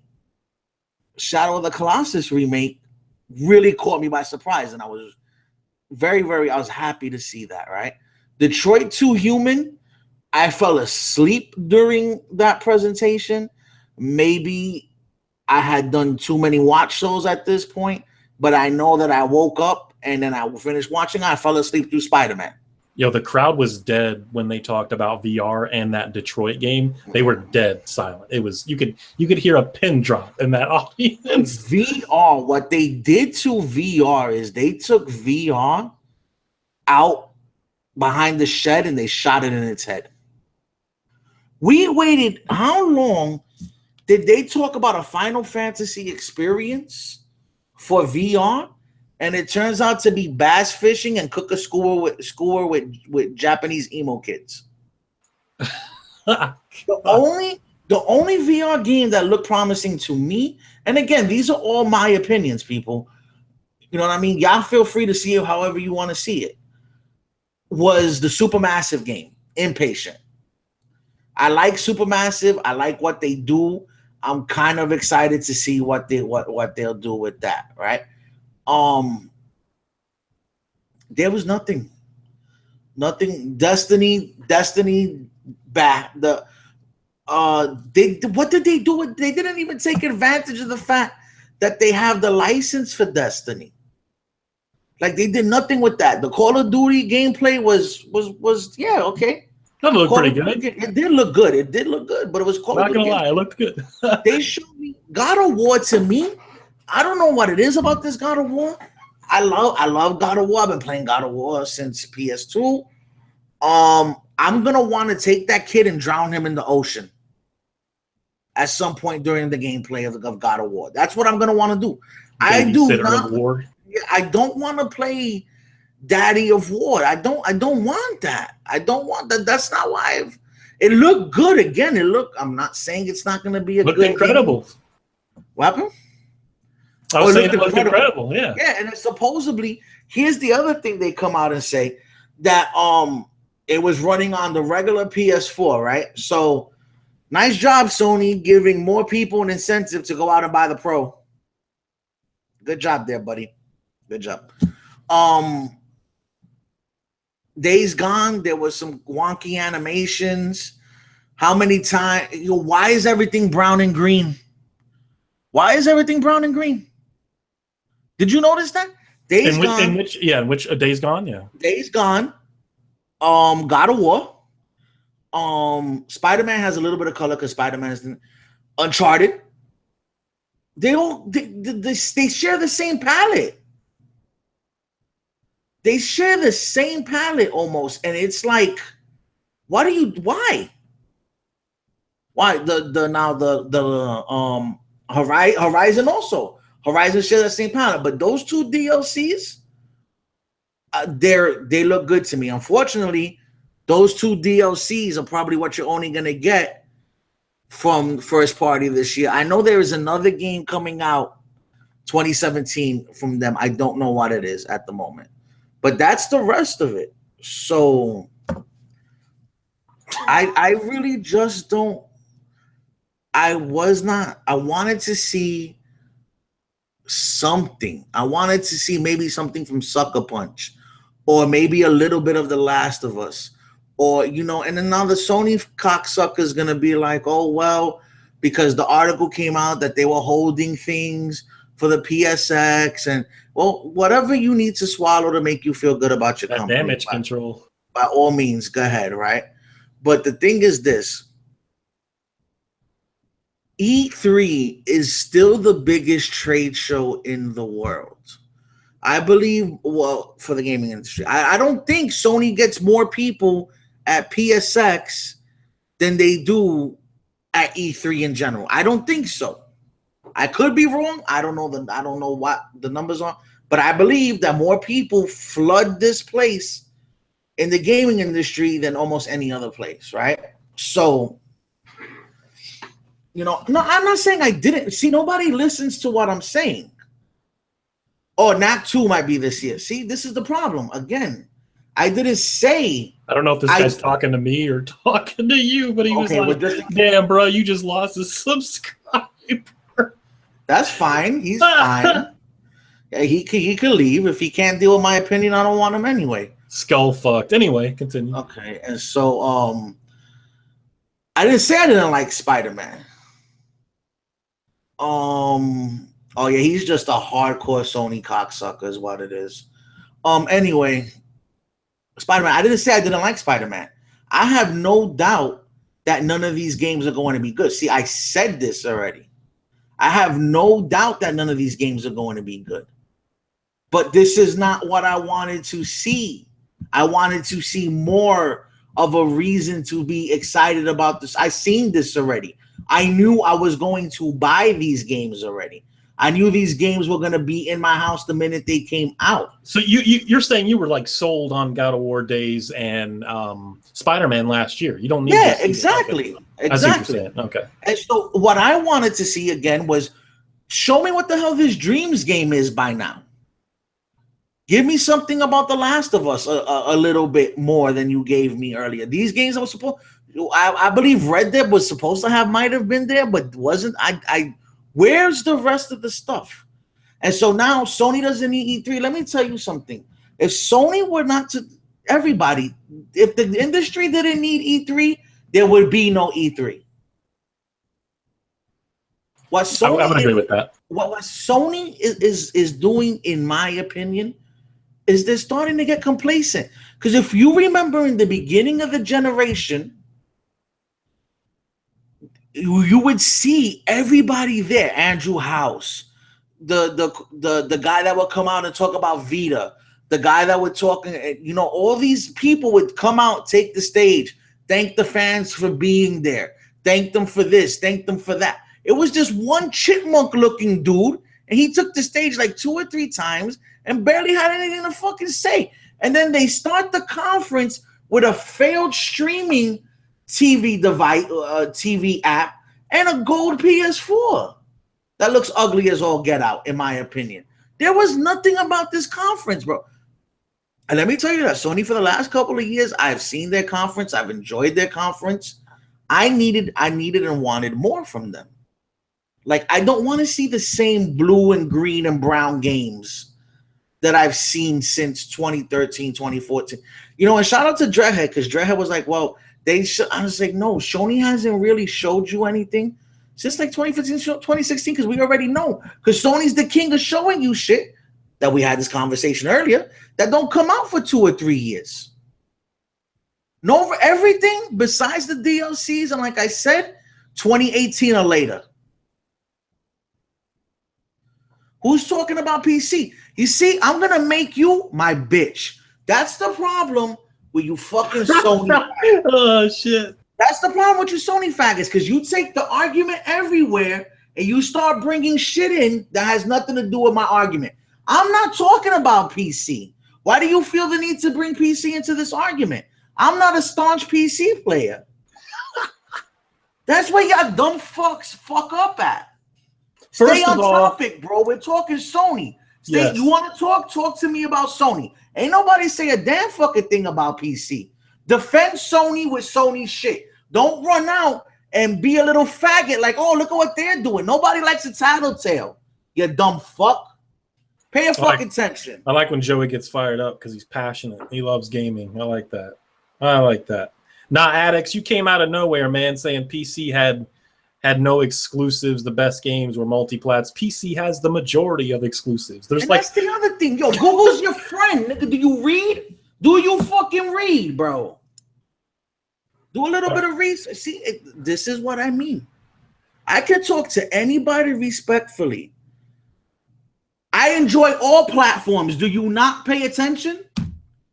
What have you been doing the whole time you've been here? You've had Shuhei and Kaz's dick, one in each ear? Let's just be clear. Joey's probably spent more time on PlayStation this year than he has any other platform. So it's not like he's some PC, Microsoft, Nintendo dick rider or something. Like, you guys are confused. I'm not saying all of you, but there's a couple of you that seem really confused about what he's saying. Like, he's not pleased with the conference. Like, why is that a big deal? And to be honest, I wasn't all that impressed either. I mean, I guess I share it. Don't pay this fucktard anymore, mind you. Yeah, I know. All right. Yeah. So basically, to sum it up, the games are going to be good. The people are going to enjoy them. I'm probably going to enjoy them. I just was not thrilled with their conference. Okay, to even be a little bit fair, they played it safe, right? You could say it was a safe conference. They showed what they knew was going to do well for them, and they kept it moving. Everybody have a good day. I personally wasn't thrilled with their conference. So that's it. I think I share a lot of the same thoughts. I think I was maybe a little less disappointed than you. I part of me enjoyed it overall, but it wasn't even just that we've seen some of those games last year. It was just, in my opinion, I already talked about this in my last video. I think that they ruined God of War with that gameplay. I'm not saying that it can't be fun. Hey, do a new take on the game. We've seen it be successful most recently with something like Resident Evil 7. That was a really good survival horror game and a great entry into the Resident Evil series, but I would much rather play God of War the way it was previously. That's just me. Fixed camera angles and all that stuff. So we'll see how it goes. I'll probably still check it out. It's just at this point, God of War is no longer a day one buy, and that was probably the game I was looking forward to most, along with The Last of Us 2. I thought we were going to get some gameplay for that, and we didn't. Days Gone, again, as I said in my video, the impossible has happened because I'm disappointed with what we've seen from God of War as a fan. And Days Gone, I wasn't really all hyped up about that game until this conference. Like, the gameplay that they had for this conference this time, to me, looked a lot better. It looked far more polished, as it should a year later. And I think it's going to be good. I think that game could maybe warrant a day one buy. And then we talked about Detroit. I think me, along with yourself, and then the audience as well, were pretty dead about that game. The VR stuff, no one seemed to care about that. And then Spider-Man, to me, looked really good. Yeah, there was a lot of quick time event stuff happening there, but the combat looks like it's going to be fun. Kind of taking cues from maybe Batman, Arkham games and stuff, that the influence there is obvious, but not exact. They're not exactly the same. But I think it's going to be a good game. And Insomniac Games is one of the best developers, so you have to give them that. And then outside of like those 3 or 4 games, Shadow of the Colossus, I never cared about that game. That was never a game that I gave a damn about, so I can't really say much about the remaster or of a remaster or the reimagining of that game. I just don't really care. But yeah, that conference, if I wanted to be nice, is like a D plus, C minus type of conference for me. If we're gonna give grades out, Like let's be clear. When it comes to the exclusives, those exclusives are AAA bona fide exclusives, hands down. I'm not saying the games were bad; they're gonna be bad, or any way, shape, or form. I'm not saying that. I'm saying the conference as a whole underwhelmed me. That's the point I'm trying to make. You know what I mean? They showed better exclusives than my Microsoft showed. Microsoft just showed a bigger variety of games. yeah, that's why I kind of gave them the. If people want to do that, I'm not about that. Maybe I might have been about that years ago. But I'm not about that anymore. If we're talking Sony, let's stay with Sony. I know people need to do that. I know people need. Well, look at what they're doing. If you're not in that ecosystem and you're not partaking of what they're doing, why does what they're doing have anything to do with what you're doing over here? Stop using other shit to justify your experiences over here. Be a man, stand on your own 2 feet with your shit over here and live in this sphere. This sphere isn't for you. Stay where you belong. Stay in your lane. I believe if you don't have experiences over here, you can't talk about experiences over here. That's just how I live my life. I only talk about what I know. I only talk about what I partake in. So, i.e., if I didn't game on PC, I would never talk to IC about gaming on PC because I don't feel I have the experience to talk about gaming on PC with him. Yeah, okay. So, Oren, listen, yeah, Sony's showing AAA games that cost hundreds of millions. Even the Crash Collection had a AAA budget. MS shows you timed exclusives and indies and multiplats and lie to you about true 4K. I'm not even going to... Sony lied about true 4K with the... You see how that works? For every finger you point... I'm sorry, I see, but for every finger you point, you could point back right at you. I'm not going to entertain that last part about the true 4K thing because, as Joey just pointed out, Sony did the same thing. But let me tell you something. This generation, Sony has been very successful with the PlayStation 4 because of some of the better, well-known, highly rated indie games and the third-party marketing deals. Yeah. You can't complain about multiplats and getting third-party support on your stage when that's what sold 60 million PlayStation 4s. That was my favorite tweet. That was my favorite tweet. Some I don't know if he's an intent fag or a pony, but he had the nerve to say that Microsoft was relying too much on third party at their conference. And I'm like, were you not around 2014 or 15? Because that's Sony. That's the only thing that Sony did was live on third party and indie. Like what? And then if he's an intent fag, because that's what the cool kids call them on the YouTubes. He doesn't know what third party looks like. So I understand why he may think more than 3 or 4 third party games might be relying too much on it.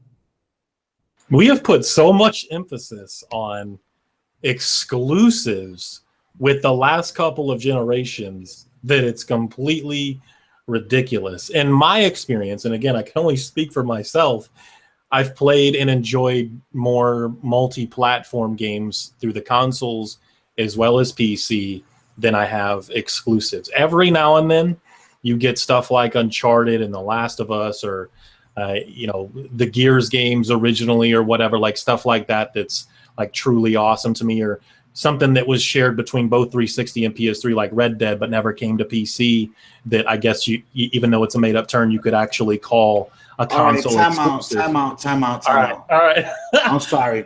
Because again, this fucktard he likes the taste of my dick going down his throat.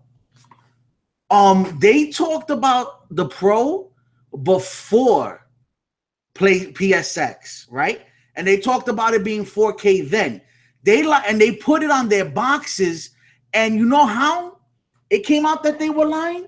What would be the FCC of England told them they had to remove 4K gaming from their boxes before PSX even took place because the console wasn't giving you true 4K. Listen, I'm not going to talk to you no more. I suggest, to me, either you're fucking retarded as fuck or you're a child incapable of reading.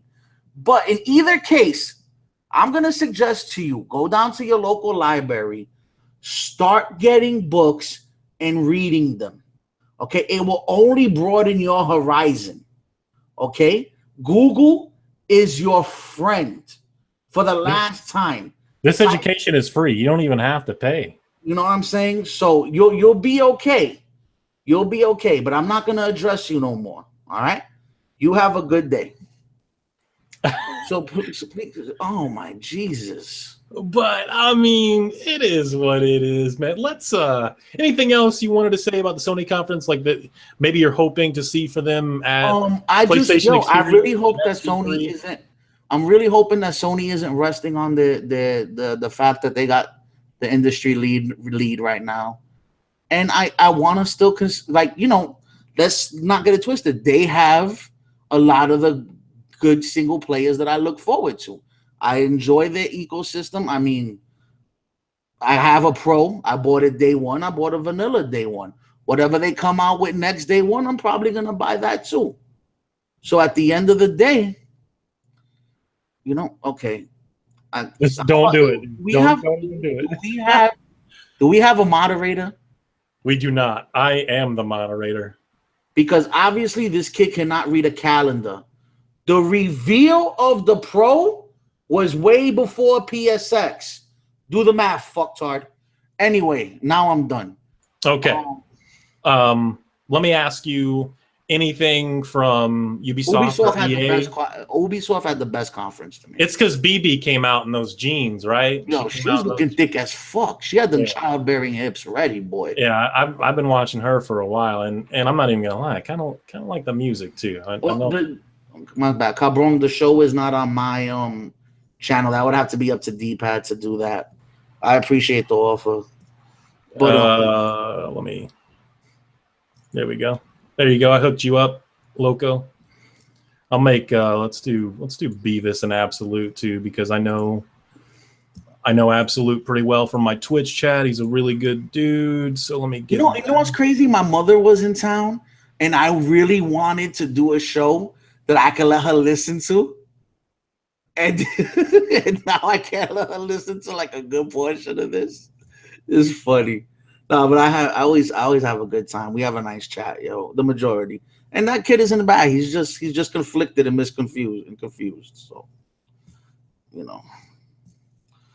if it'll let me, I'm gonna put a link in the chat that you guys are gonna love, man, for sure. For sure. I just gotta. Oh, there it is. That's the one we want. This is the one we want. I know you're gonna bust. Let's see. Let's get this chat up. Have a look at that shit. No, I just think that, Nico, I just think that they had a very good conference. Like, they had the Raving Rabbids thing for Nintendo. Like, you have to pay attention. Oh, man, yeah. She could get it. That girl's bad, bro. She's bad. I'll jungle fuck that bitch. But anyway,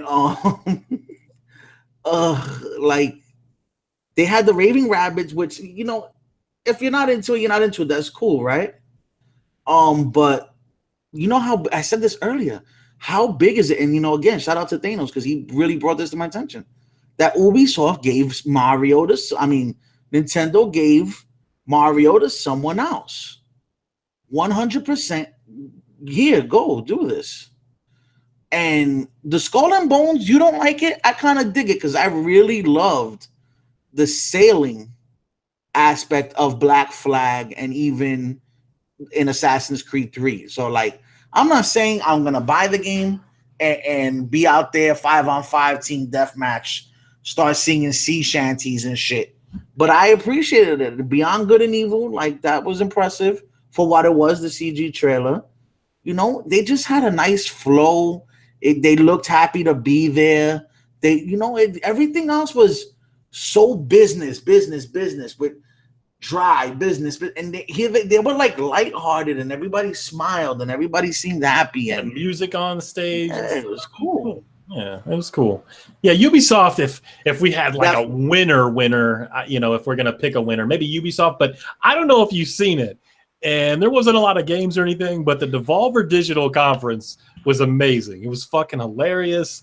and it was just sort of poking fun at a lot of what we were just talking about with some of these other conferences and how it's always so business, and kind of even taking some friendly shots at gamers about throwing money at the screen and stuff. And it was just like a lot of parody there, a lot of interesting things. And I thought Devolver Digital really nailed it. But if you haven't seen it, I haven't seen it yet. You should watch it. Yeah, you should watch it. It's only like 15-20 minutes long or something, but it's good. It's all scripted as hell, but it's so good.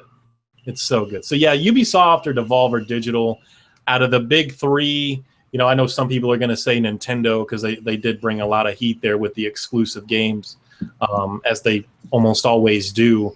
But I would still pick Microsoft out of the big three, at least this year. But winners, whatever. I don't like doing the whole we pick a winner thing. Gamers won, right? I think we would both agree that, as cliche and as a cop out as that is, gamers won.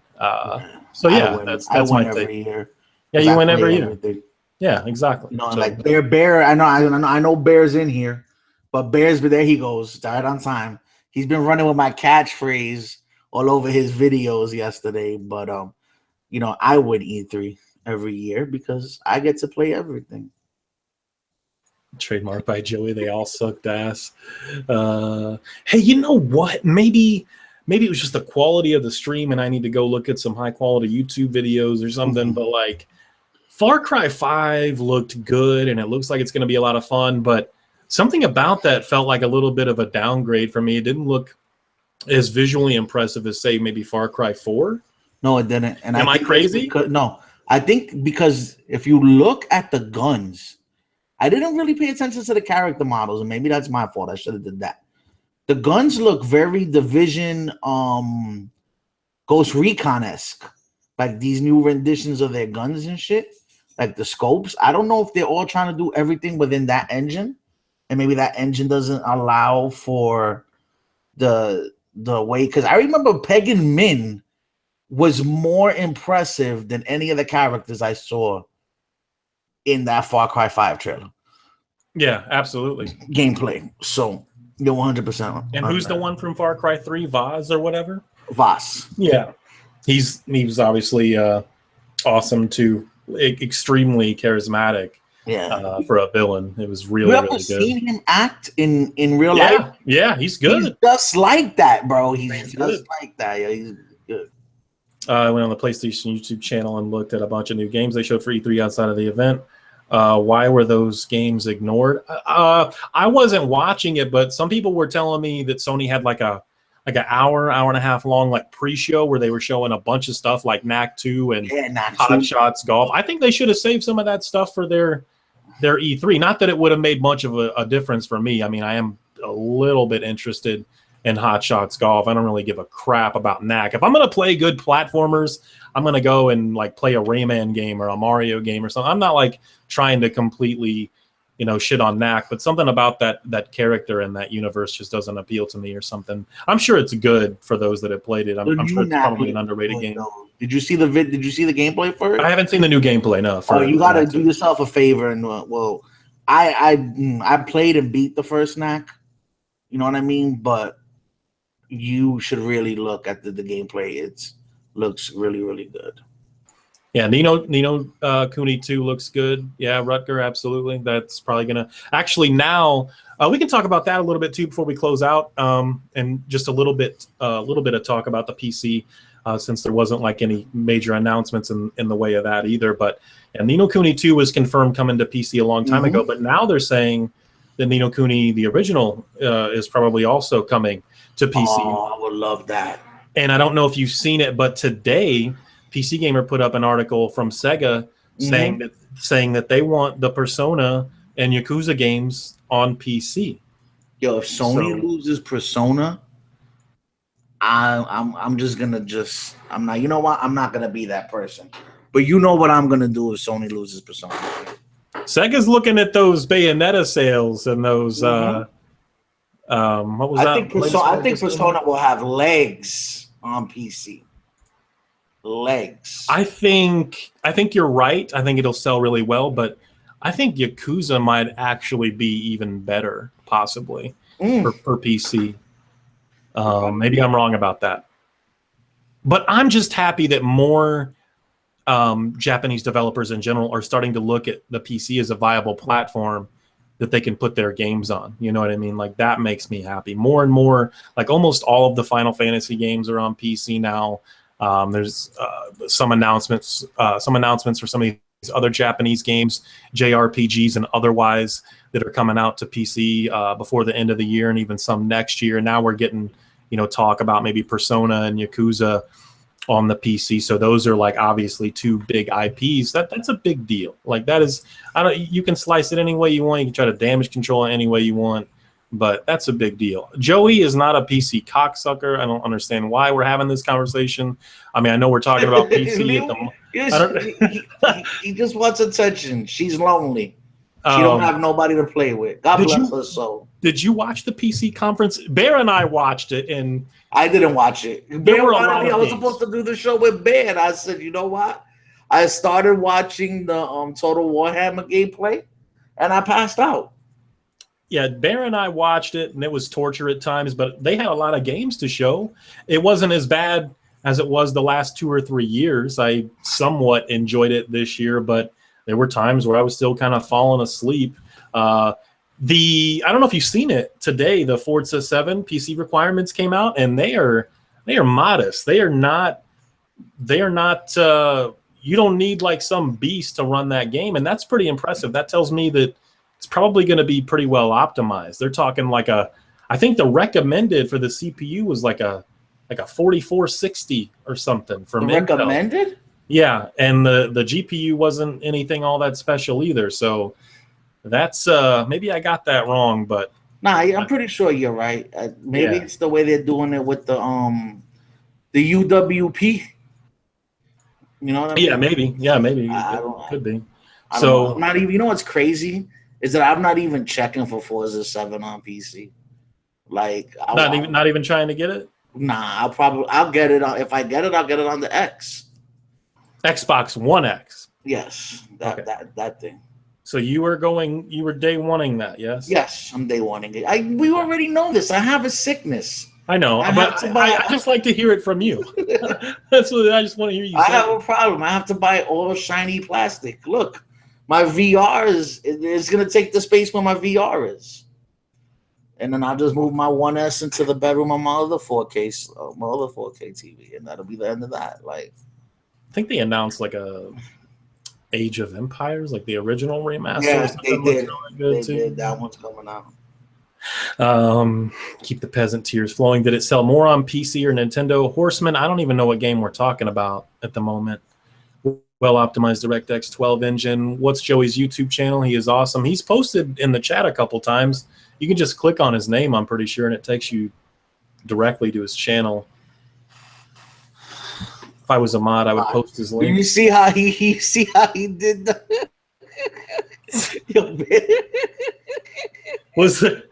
So what we're I love video. We talk about Bethesda a little bit. I mean, I guess we covered them while we were talking about some of the other conferences. I mean, that was almost EA levels of torture with that conference, in my opinion, until they got to the end. Wolfenstein on id Tech 6 looks incredible. I don't know for sure. They haven't said what Evil Within 2 is running on. I don't know if it's still modified id Tech 5, but I'm hoping it's id Tech 6 or the rumored Unreal Engine 4. They were hiring for people that had experience with Unreal Engine 4. I don't know how that's all going to go, but even if it's still modified id Tech 5 for Evil Within 2, it does look a lot better than the original game. Not to say the original one looks bad, but it does look a lot better. It looks more realized, and Mikami is still heavily involved in the game. So obviously I'm excited for those. And yeah, the paid mods thing, that kind of remains to be seen how that's going to go. But I think for Bethesda, they're going to realize quickly that, especially on PC, that kind of thing is not going to fly. That's not going to fly. It'll fly on the consoles. It'll probably fly on the consoles, yeah, and they'll do away with it on PC, and then we'll have this whole new thing where console gamers are complaining to Bethesda, like, why are we paying? Why don't they have to pay? Why did you make them stop paying? I'm sure that's going to turn into a huge deal at some point, but that is not going to fly on PC. So anything else? Like, what's your biggest takeaway, your most anticipated game from all this before we... Oh, wow. I don't know if I got one. I said, Ori and the Shadow of the Colossus, because everything, the majority of the other stuff I already knew about, and the Anthem looks really good, but I don't know if I'm gonna invest in another type game like that. I really don't. You know what I mean? I did the Destiny almost all the way through, and but it was, I mean, there was some good games. Skull and Bones really, really did. It opened my eyes a little bit, but I can't see me doing the whole everyday team deathmatch. Let's get it on. You know what I mean? If Anthem was coming out this year and we had got some more gameplay for that, I might have put Anthem on my list. But Evil Within 2, Wolfenstein, and Ori. I don't think Ori's coming out this year. Wolfenstein. How did I forget? Yeah, Wolfenstein. With Wolfenstein. That shit looks incredible. The character development and the interesting... that game looks amazing, bro. They had the humor there at the end of the trailer. You see where like the pregnant woman was stabbing the shit out of that guy, and this guy was tripping off acid, chasing the chameleon or whatever, the little cartoon. I'm like, I have to play this game. So I haven't even beat the original game yet. I need to do that. Oh man, I've beaten them both twice already. Once on PC. So the New Blood's good then? Yeah, the New Blood is great, bro. It's 8 hours of more Wolfenstein. They're good. They're good games. They're really... I was shocked you haven't played these games, bro. Yeah, I know it's bad. Really I usually love games like that. I did play a little bit of the original game. I just haven't got around to beating it. Yeah, Metro's another one, but that's not coming out for a while, so it's hard for me to get too excited. But yeah, Wolfenstein, Evil Within, and I'm trying to think what else is coming out this year. I'm still planning on hopefully getting a Switch before the end of the year. So probably that Mario game, I guess you could say. And then I know I'm forgetting something, but I can't. As far as games coming out this year, I'm not really too excited about much else. Maybe Assassin's Creed if that ends up being a really good game. I guess we'll see. Yeah. I like Assassin's Creed. I beat all of them, so. Yeah, babe, but they didn't show Hellblade at the conference. Stay on topic, please. Thank you. Never beat Wolfenstein 3D. I'm talking about the Wolfenstein for this generation, Nico. Not talking about the original games. So yeah, I think we can wrap it up. I mean, that's really it. There might have been something else I wanted to talk about, but I'm not. It's not coming to me right now. So if Joey's done, I'm done, and I appreciate all you guys being here. I think it's Divide episode 8 or 9. It's been a while. We'll just call this the E3 special. Yeah, it's been about a month. Yeah. I would like to thank the chat for everybody coming out, participating. To the people who showed love and wanted my channel and subscribed and everything, so to follow me on Twitter. I'm very humble always. Thank you. Thank you very much. Thank you kindly. Appreciate it. Loco, we talked about Nintendo at the beginning. We talked about them, I don't know, probably for a good 20, 30 minutes, I think. Yeah, that was the first thing we talked about. Yeah. We are going to have more people in the podcast. That is going to happen. I just need to stop slacking on that. And just the podcasts in general need to come out a little more often. Like Joey's pretty busy a lot of the time, and I get pretty busy at times. So it's just sometimes it's hard to do it when I want to do it all the time. I had to tell Joey this one was supposed to come out like a week or so ago, and I couldn't manage that. It was supposed to be a pre-E3. Yeah, we're supposed to have like a pre-E3 thing, and I couldn't manage that. So, yeah, man, I do appreciate you guys being here. Hopefully you'll show up for the next one.